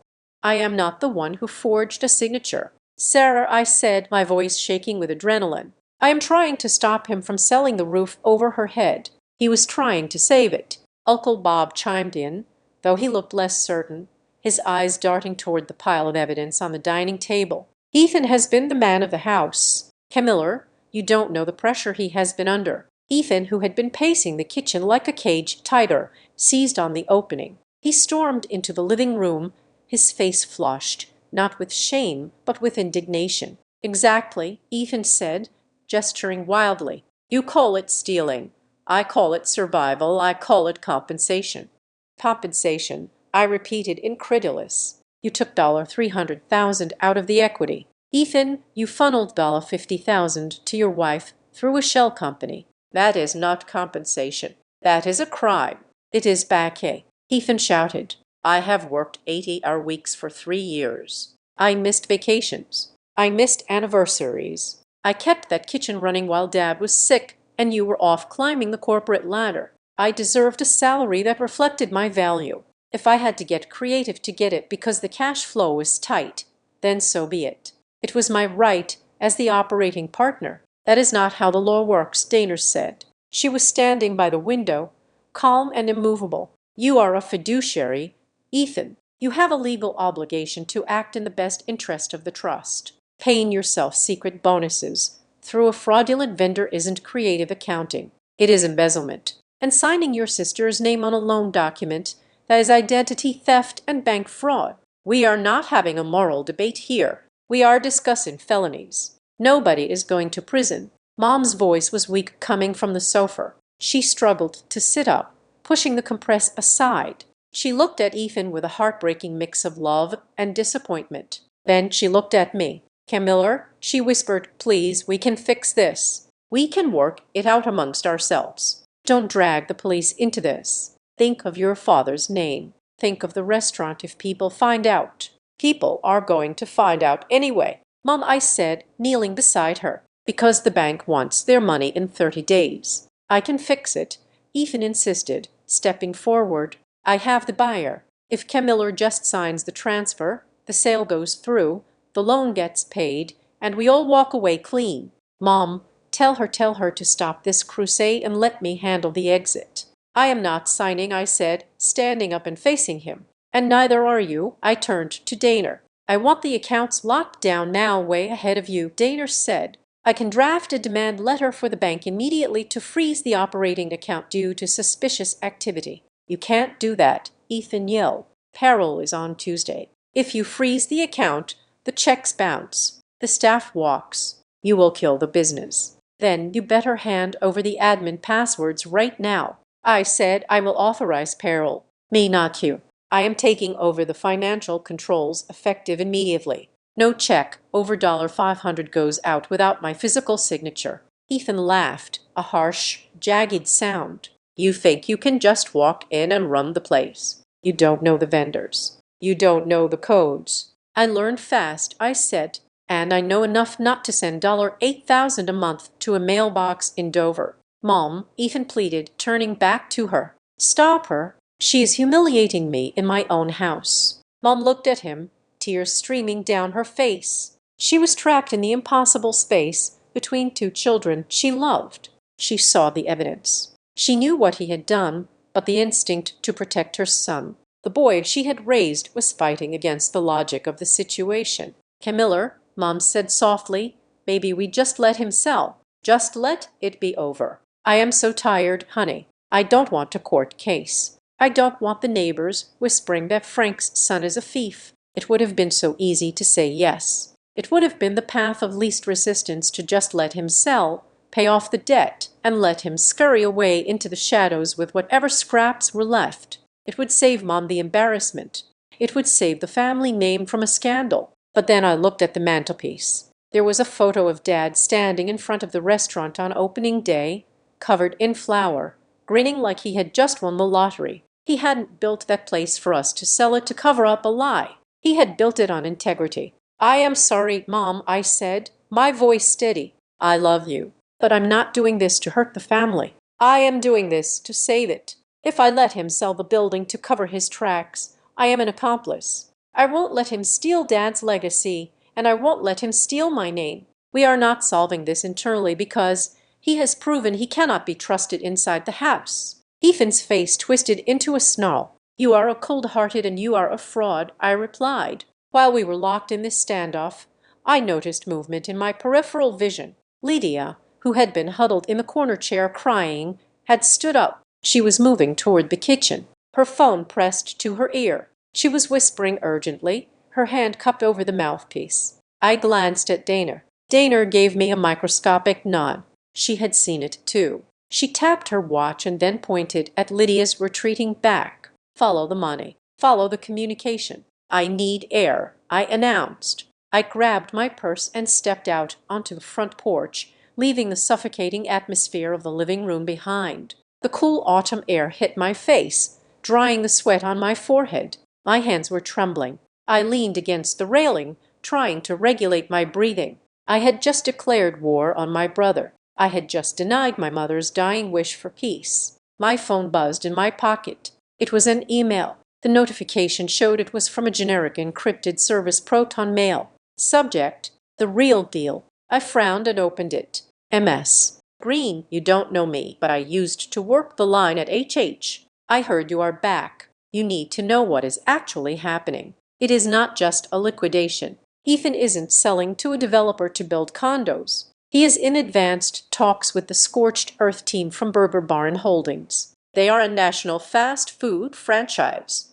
They don't want the building. They want the zoning permit. The contract stipulates that the structure must be demolished within 14 days of closing to make way for a drive-through. Also, there is a non-compete clause in the draft. It says, no member of the Green family can operate a food service business within 50 mi for 10 years. He is not just selling the building. He is selling your right to ever work in this town again. He needs you off the deed because the franchise compliance officer flagged the dual ownership. Check the consulting logs for a user named J. Miller Acquisitions. That is the rep from the franchise. Do not let him sign." I lowered the phone. A drive-through. He was going to turn Dad's hand-built cedar bar, the place where half the town had gotten engaged or celebrated graduations, into a grease trap for a national chain. And he was going to ban us, ban me, ban Mom from ever opening so much as a lemonade stand.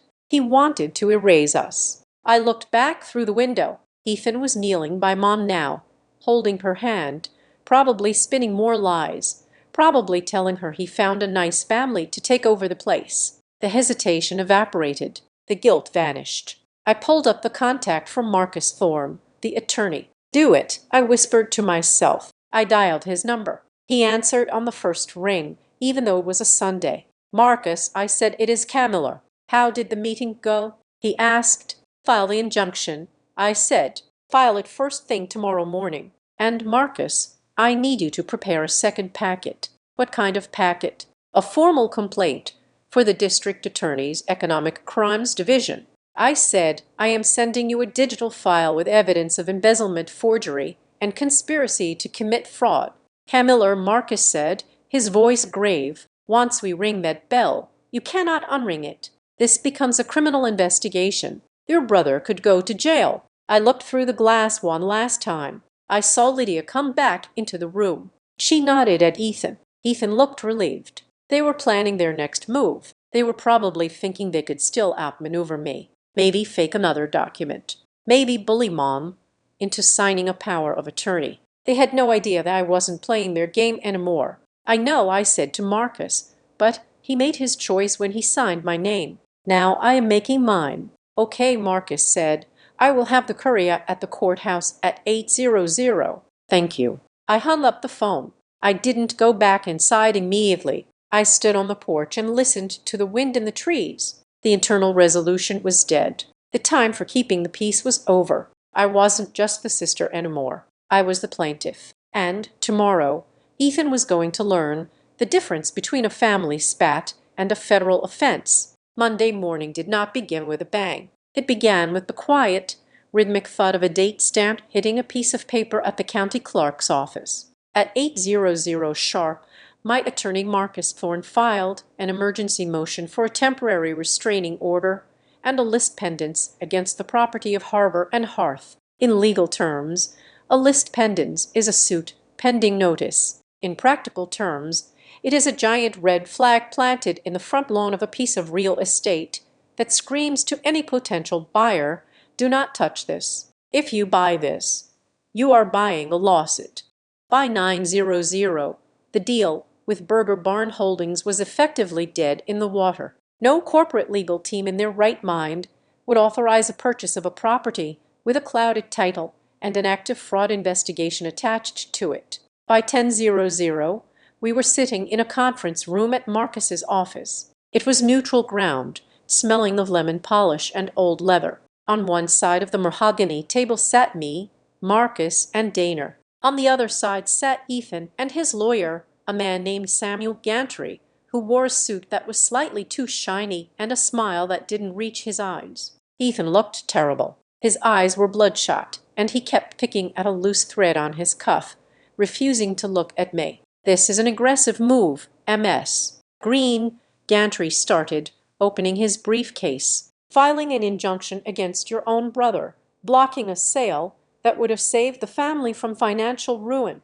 It looks vindictive." "Is protective," Marcus replied calmly. "My client is a 50% owner. She did not consent to the sale, and she certainly did not consent to the debt that necessitated it." "We dispute the characterization of the debt," Gantry said, waving a hand dismissively. "Ethan Green has been the sole operating manager of Harbor and Hearth for 3 years. He has put in sweat equity that far exceeds the monetary value of his sister's share. He kept the doors open. He managed the staff. He dealt with the crisis." Gantry leaned forward, fixing me with a look intended to shame me. "While you were in the city, MS. Green, living your life, your brother was keeping your father's dream alive. Now you swoop in at the 11th hour, having contributed nothing to the daily operations, and claim you are being cheated. The law recognizes the value of labor. The funds you are calling embezzlement were equitable compensation for manager doing the work of 2 owners.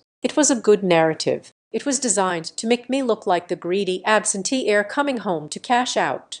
I felt a twinge of guilt, the old familiar sting of not being there when Dad died. But then I looked at Daner. Daner didn't care about narratives. Daner cared about math. "Compensation is taxable," Daner said, her voice cutting through the room like a cold draft. "Compensation is reported on a W-2 or a 1099 form. I have reviewed the restaurant's payroll filings for the last 3 years. Ethan Green's declared salary was $60,000. The amount of money that left the operating account and ended up in entities controlled by him or his associates is closer to $400,000. "Disputed," Gantry said quickly. "You can dispute the intent," Daner said, sliding a binder across the table. "You cannot dispute the transaction ID." We had organized the evidence chronologically. It was a timeline of theft. Exhibit A, Daner said, January 20th, $3,000 transferred to Apex Strategic Consulting.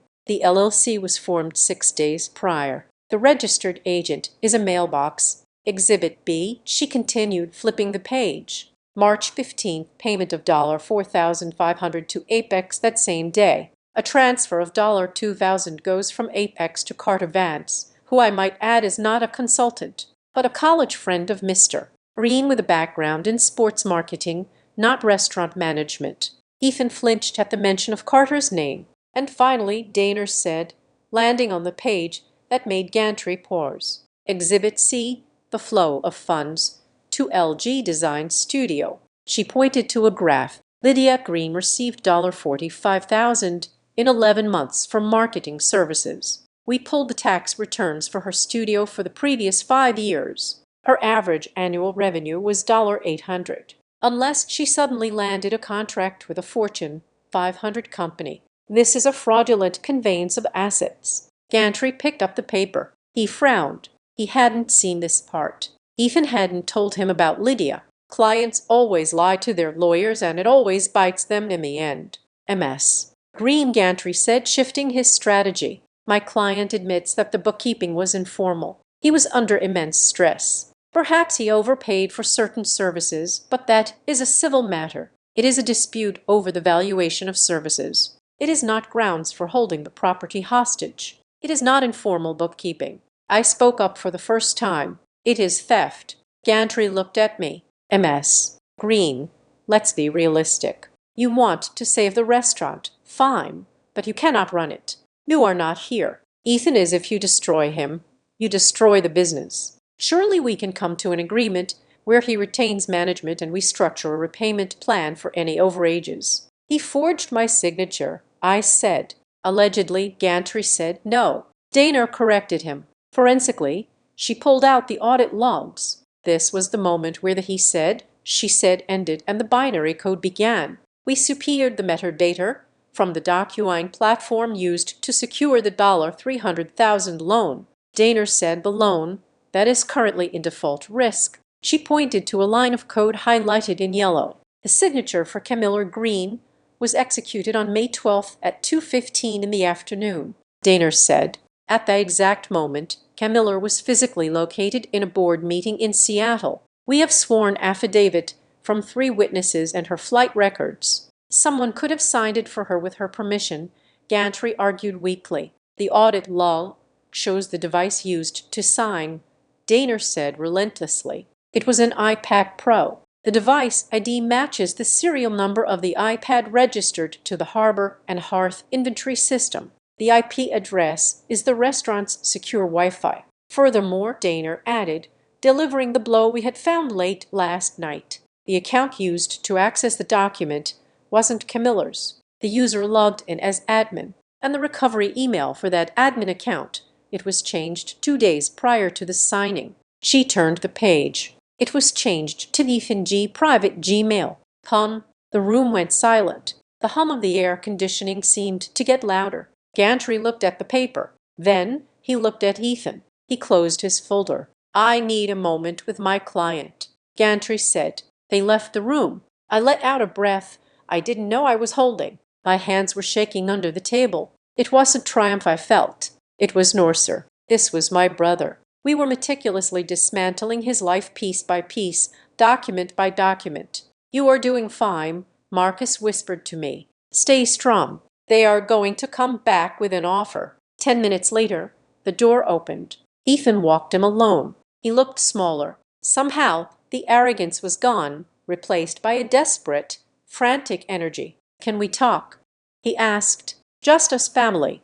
Marcus looked at me. I nodded. 5 minutes. Marcus and Daner stepped out. Ethan sat down. He didn't look at me. He looked at the table. I didn't mean for it to get this bad. Cammy, he said, his voice was cracked. The loan, it was supposed to be a bridge. I made some bad calls on the futures market, personal stuff. I got in a hole. I thought I could trade my way out of it, but it just got deeper. I took the loan to cover the margin calls. I thought I could pay it back before you ever noticed. You gambled the restaurant. I asked, my stomach churning. Dad's restaurant.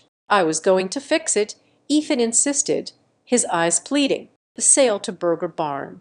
It was the only way out. They were offering $2 million. It would cover the loan, cover the vendor debts, and leave enough for Mom. I was trying to save Mom from finding out I blew it. So you decided to frame me instead. I said you were going to let everyone believe.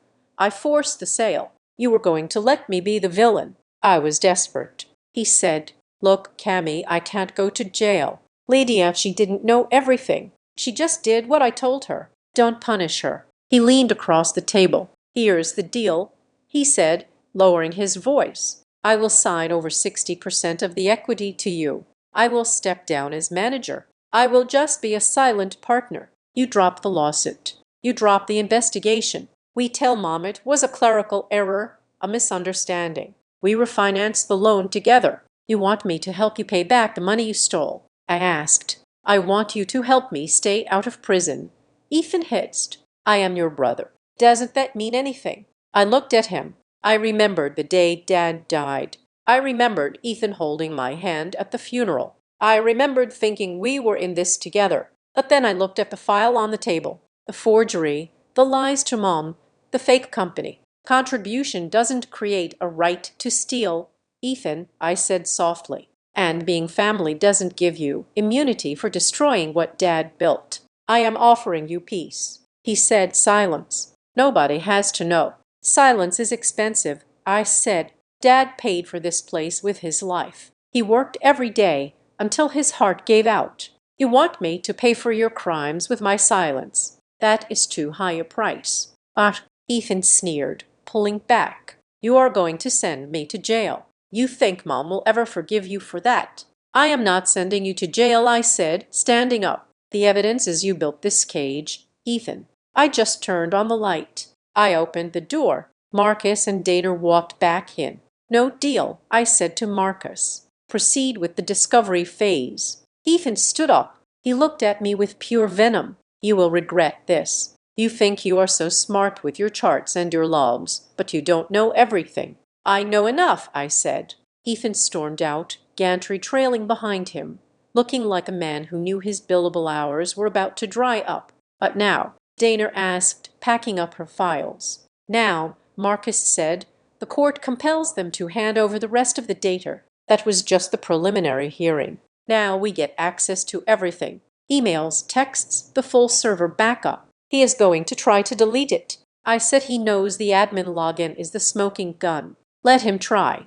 Dana said, the injunction we just filed includes a preservation order. If he deletes a single byte of data, from this moment forward, it is spoliation of evidence. It is an automatic guilty verdict in a civil trial and an obstruction of justice charge in a criminal one. I walked to the window and looked out at the street. I saw Ethan getting into his car. He was slamming the steering wheel with his hands. He was panicking. He realized that his story, the sad tale of the failing business and the noble brother, had just been shattered by the unfailing reality of technical truth. He couldn't charm the audit logs. He couldn't gaslight the IP addresses. But as I watched him drive away, I felt a cold knot in my stomach. Ethan was a cornered animal. And as Dana had warned me, cornered animals don't just run, they bite. He mentioned something. I said to Dana, he said, I made some bad calls on the futures market. He wasn't just stealing to live. He was gambling. Dana stopped packing. She looked at me. If he has gambling debts, she said slowly, then the $300,000 from the loan might just be the tip of the iceberg. And people who owe money to bookies or bad brokers, they get desperate in dangerous ways. We need to secure the physical building. I said, tonight I agree. Marcus said, I will call the sheriff to serve the order, but Cammy, be careful. He has nothing left to lose.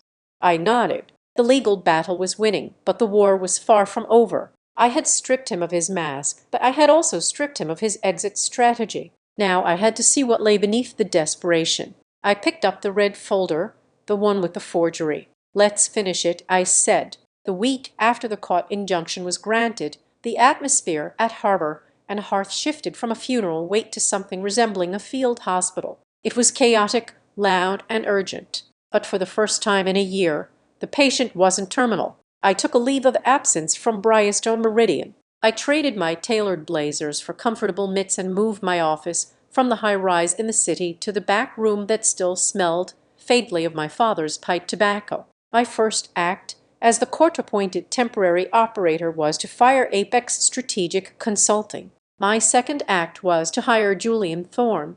Julian was a general manager I had headhunted from a competitor in the city. He was 50 years old, had eyes that missed nothing, and most importantly, he had absolutely no last name that mattered in this town. He wasn't a Green. He wasn't a friend of Ethan's. He was a professional neutral party who reported only to the numbers. I need you to run the floor, Julian. I told him on his first morning. I need to focus on the forensic cleanup. You keep the customers happy, and I will keep the creditors at bay. Understood, Julian said. But first, you need to talk to the staff. They are terrified. Half of them think the sheriff is coming to padlock the doors because of the rumors. I nodded.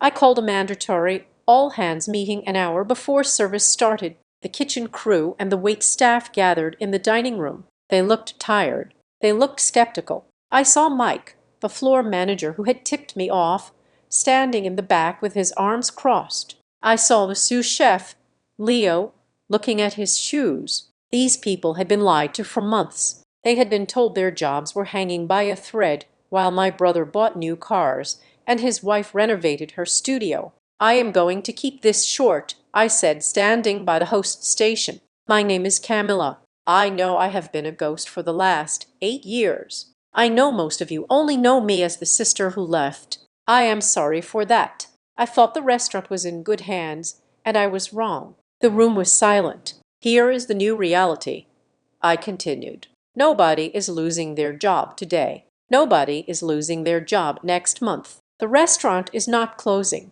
In fact, starting this payroll cycle, we are reinstating the overtime policy that was cut last year. If you work the hours, you get paid for the hours. No more banking time for later. A few heads lifted. However, I said, meeting their eyes, there is going to be a new rule. Transparency. You do not work for me, and you do not work for Ethan. You work for Harbor and Hearth. If anyone asks you to cut corners, hide receipts, or falsify a log, even if it is me, you go straight to Julian. We are done with secrets. I didn't get a round of applause. I didn't expect one. Trust is a currency. And right now the Green family was bankrupt, but as they filed back into the kitchen, I saw Mike nod at me. It was a start. The real vindication, however, came from the numbers. With the consulting fees to Apex eliminated and the cash skimming stopped, the financial picture of the restaurant transformed overnight. It was like watching a garden hose that had been kinked for months suddenly uncoil. The water didn't just trickle, it rushed by the end of the first week. I sat down with Daner to review the genuine profit and loss statement. Look at this, Daner said, pointing to the bottom line. Gross revenue for the week is $32,000. Food cost is running at 28%.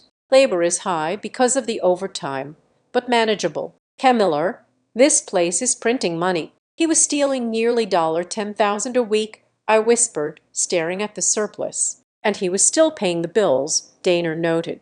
That is how strong this business is. It was supporting a thriving restaurant and a massive embezzlement scheme simultaneously, and it was still barely breaking even. Now that the leech is gone, you are looking at a 20% net profit margin. That is unheard of in this industry. It should have been a moment of celebration. I should have popped a bottle of champagne, but every dollar of profit felt like an indictment of my brother. He hadn't just stolen money. He had stolen the peace of mind of everyone who worked here. He had looked our mother in the face and told her we were destitute while he was pocketing a fortune. Speaking of Mom, the silence from the house was deafening. Elaine Green had not spoken to me since the ambulance left. She moved through the house like a ghost, making tea, folding laundry, avoiding my eyes. She wasn't rude. That wasn't in her nature, but she was distant to her. I wasn't the savior of the business. I was the prosecutor of her son. One evening, I found her sitting on the back porch, staring at the dark garden.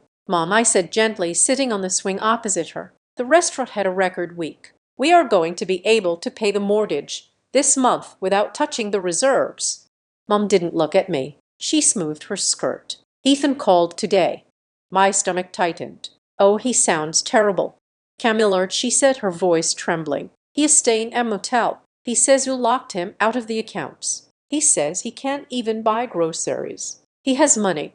Mom, I said, trying to keep the edge out of my voice. He took nearly $500,000 over the last year. If he doesn't have it, it is because he spent it or hid it. He is your brother, she snapped, turning to me with sudden ferocity. He made a mistake. He was trying to fix things. Why do you have to be so cruel? Why do you have to drag it through the courts? Can't you just let him pay it back over time? He forged my signature on a $300,000 loan that is due in 2 weeks. I said if I hadn't stopped him, we would have lost the building, Dad's building. Your father wouldn't have wanted this, Mom cried. He wouldn't have wanted his children destroying each other. He valued family above everything. He valued truth. Mom, I said. He valued honesty. You don't know what he would have wanted, she said bitterly, standing up. You weren't here. She went inside and closed the door. Her words stung more than I wanted to admit. You weren't here. It was the weapon Ethan had given her, and she was using it with devastating precision. I needed to feel close to Dad. I needed to know I wasn't crazy for choosing the hard right over the easy wrong. I drove back to the restaurant. It was late, past midnight. The cleaners had gone. The kitchen was dark and quiet. I went into the office and knelt before the old floor safe. I had found the combination in Mom's recipe box earlier that week. Right to 24, left to 10, right to 5. Dad's birthday. The heavy iron door creaked open. Inside, it smelled of metal and dust. There were stacks of old deeds, the original liquor license from 1992, and a few velvet boxes containing service pins, and there in the back sat a thick manila envelope. It was sealed with red wax, Dad's dramatic flair. On the front in his unmistakable block lettering was written for my daughter Camilla to be read when the water gets rough. I took it out. My hands were shaking. I sat in his leather chair, the leather cracking under my weight, and broke the seal. It wasn't a will. It was a letter handwritten on the back of old menu drafts. My dearest Millie, if you are reading this, I am gone and things are likely a mess. I love your brother. You know I do. Ethan has a big heart, but he has always had a hunger in him that I could never quite feed. He looks for shortcuts because he is terrified that he isn't good enough to take the long road. I am writing this because I know you. You are the steady one. You are the one who checks the knots before you climb. I have a feeling that one day Ethan is going to get himself into trouble that he can't smile his way out of, and you are going to be the one holding the rope. You will feel guilty for holding him accountable. You will feel like you are betraying the family by demanding the truth. Do not feel that way. Fairness is not cutting the pie in half so everyone gets a piece. Fairness is making sure the baker doesn't burn down the kitchen. Protecting this place isn't about money. It is about protecting the people who walk through those doors looking for a warm meal and an honest hour. If you have to choose between keeping the peace and keeping your integrity, choose the integrity. The peace that comes from a lie is in peace, Millie. It is just a pause before the war. Trust your gut. It is the only compass you have. Love, Dad. I put the letter down. Tears were streaming down my face, hot and fast. He knew. He had always known. He hadn't just left me a restaurant. He had left me permission. Permission to be the bad guy in the short term so I could be the protector in the long term. I wiped my eyes and took a deep breath. The guilt that had been weighing on my chest for days began to lift. I wasn't destroying the family. I was fireproofing it. The next morning, I arrived at the restaurant with a new energy. I called Julian into the office. We are expanding, I said. Julian raised an eyebrow. We are in the middle of a lawsuit and a fraud investigation, and you want to expand. We need to control the narrative, I said. Ethan is telling people we are closing. We need to show them we are growing. I want to launch a catering division, Hearth at Home. We take the chowder, the bisque, the prime rib, and we bring it to weddings and corporate events. It will require capital, Julian warned. New vans, warming equipment. We have the capital, I said, pointing to the weekly report. We are profitable, and I am going to front the rest from my savings to pay off the balloon loan. We are going on the offensive. We spent the next 3 days drafting the business plan. We designed new logos. We put up a banner in the window. Now booking holiday catering. The town noticed. The whispers about bankruptcy started to fade, replaced by curiosity about the new menu. But Ethan wasn't done. On Thursday afternoon, Dana called me. You need to check your mother's phone, she said. Because Ethan just pinged a cell tower near your house, Dana said, and I am seeing activity on the local community Facebook page.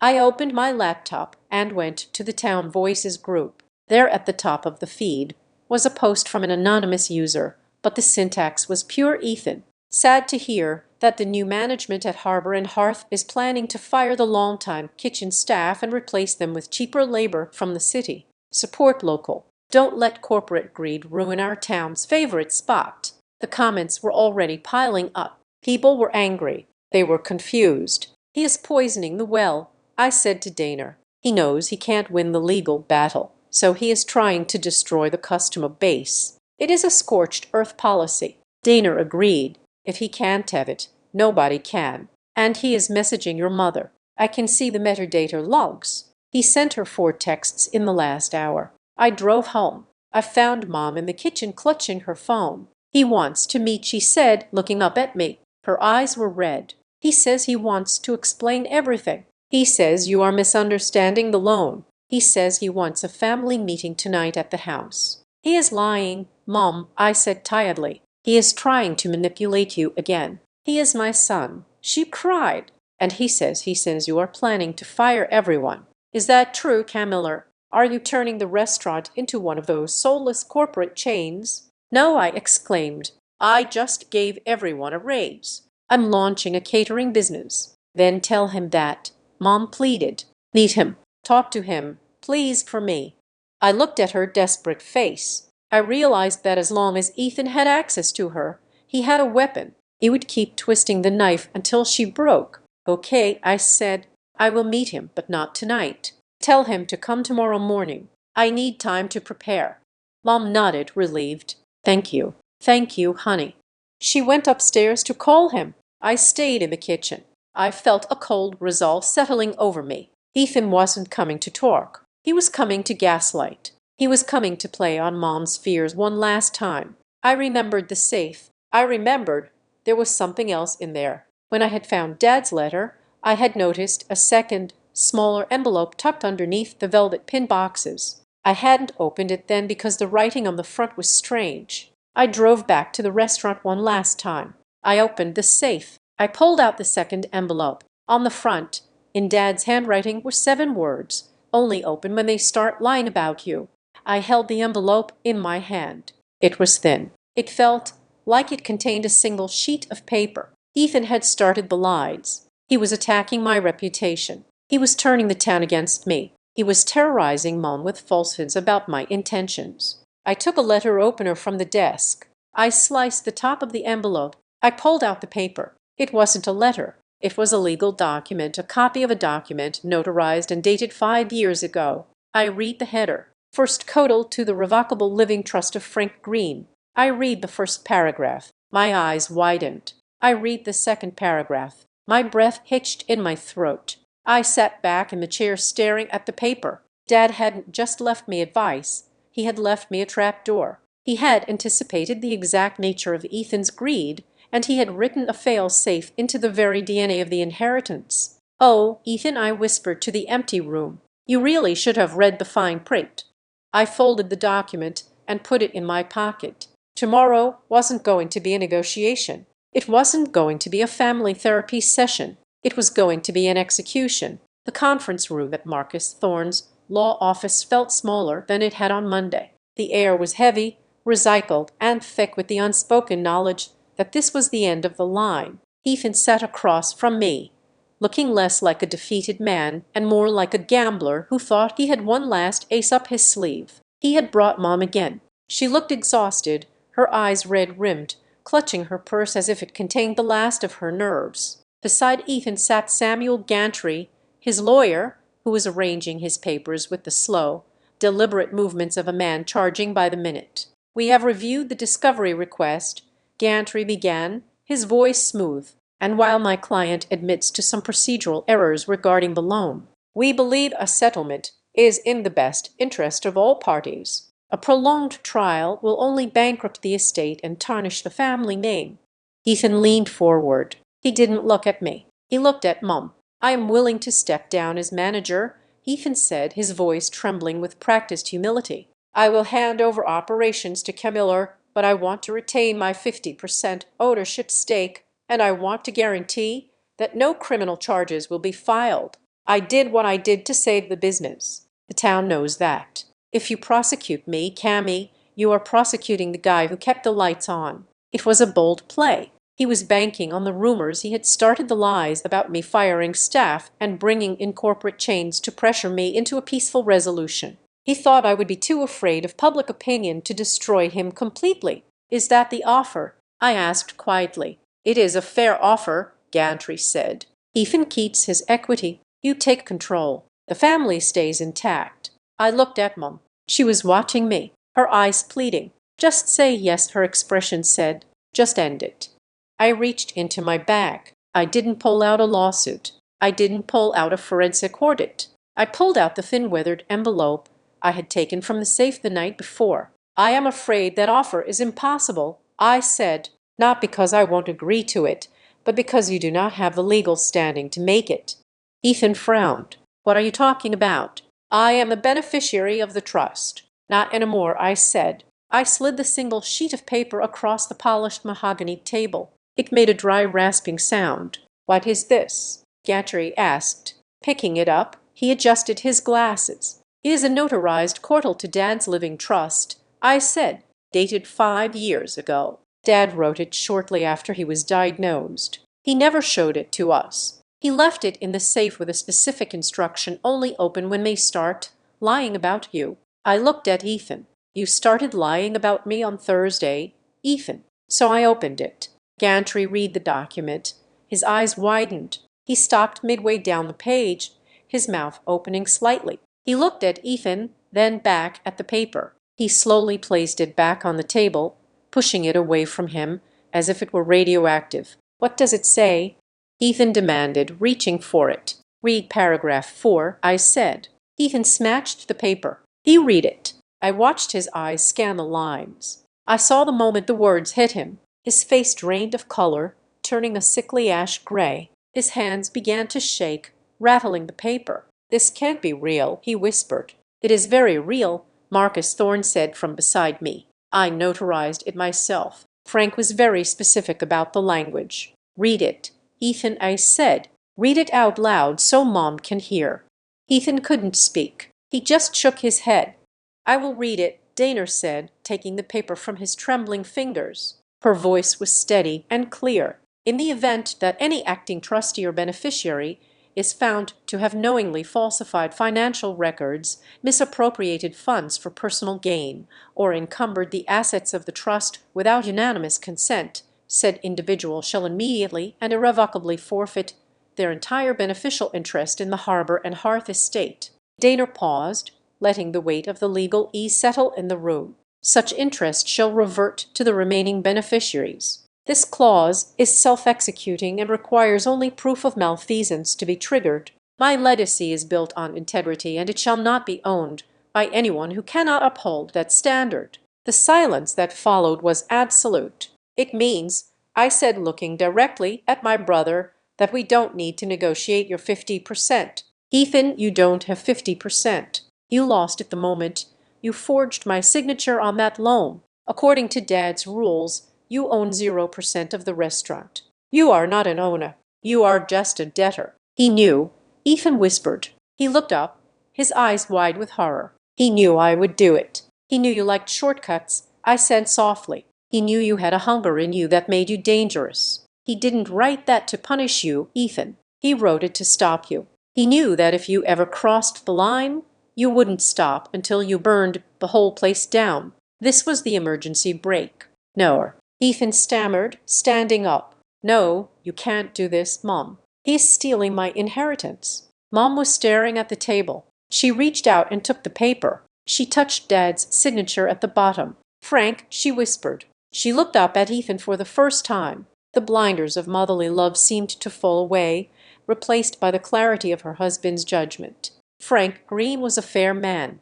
If he had written this, he had done it for a reason. He didn't steal it, Ethan. Mom said, her voice cracking. You threw it away. I did it for us, Ethan screamed. Desperate now, the walls closing in. Lydia, tell them we did it for the family. Lydia, who had been sitting quietly in the corner, suddenly stood up. She looked at the sinking ship. That was her husband, and she made a calculation. I didn't know about the quarto, she said, her voice high and shrill. And I didn't know about the forgery. Ethan told me it was all legal. He said the money was his bonus.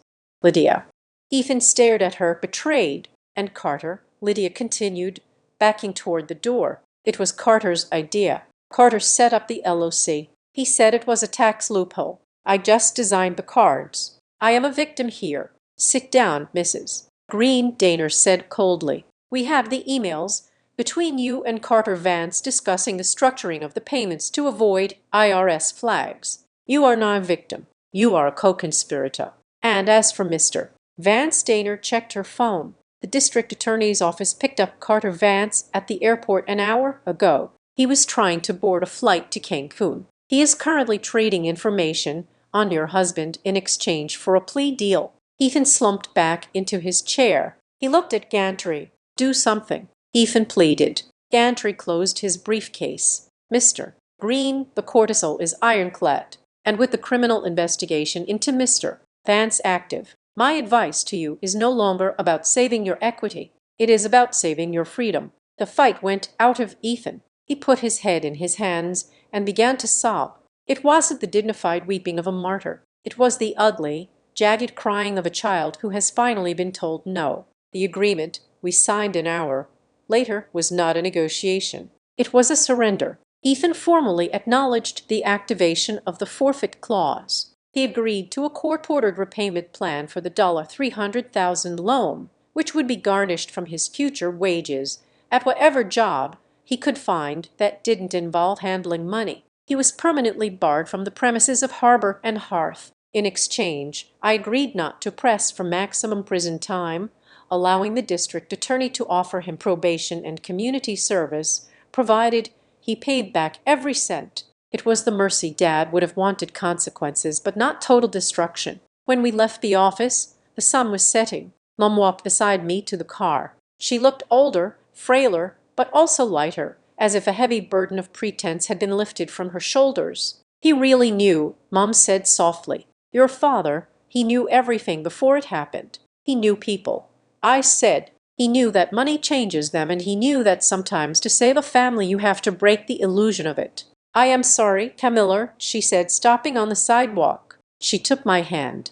I blamed you because it was easier than blaming him. I wanted to believe he was the hero because he was the one who stayed. But staying doesn't matter if you are tearing down the house from the inside. It is okay, Mom, I said, hugging her. It is over. We are safe. 2 months later, the sign in the window of Harbor and Hearth didn't say for sale. It said grand reopening, celebrating 35 years. The restaurant was packed. The smell of roasted garlic and searing steaks filled the air, mixed with the laughter of a town that had almost lost its heart. The new catering vans were parked out back, emblazoned with the logo, Hearth at Home. I stood by the bar watching the service. Julian was at the pass, expediting orders with military precision. The staff moved with a new confidence, knowing that their paychecks were real and their managers were honest. Mom was sitting in the best booth, surrounded by her friends. She was laughing. She looked over at me and raised her glass. I smiled back. I walked over to the small alcove near the entrance where we had set up the memorial. A black and white photo of Frank Green hung on the wall. He was laughing, holding a giant striped base. Below the photo, inside a small glass case, rested a black fountain pen, the Mont Blanc he had given me. It was the pen I hadn't used to sign the sale. It was the pen I had used to sign the new charter, the one that enshrined transparency and integrity into the bylaws of the company. I touched the glass. We did it, Dad, I whispered. We kept the lights on. Ethan was gone. He had moved 3 towns over, working in construction. We didn't talk much. But last week, I received a check in the mail for $200. The memo line just said repayment. It was a start. Lydia had moved back in with her parents. The divorce was pending. The road ahead wouldn't be easy. The loans still had to be paid down, and trust took time to rebuild. But as I looked around the room at the families breaking bread, at the legacy that was breathing and alive, I knew we had made the right choice. Revenge isn't always about destroying your enemy. Sometimes the best revenge is simply refusing to let them destroy you. It is about proving that the truth, no matter how painful, is the only foundation strong enough to build a future on. My brother wanted to liquidate the past.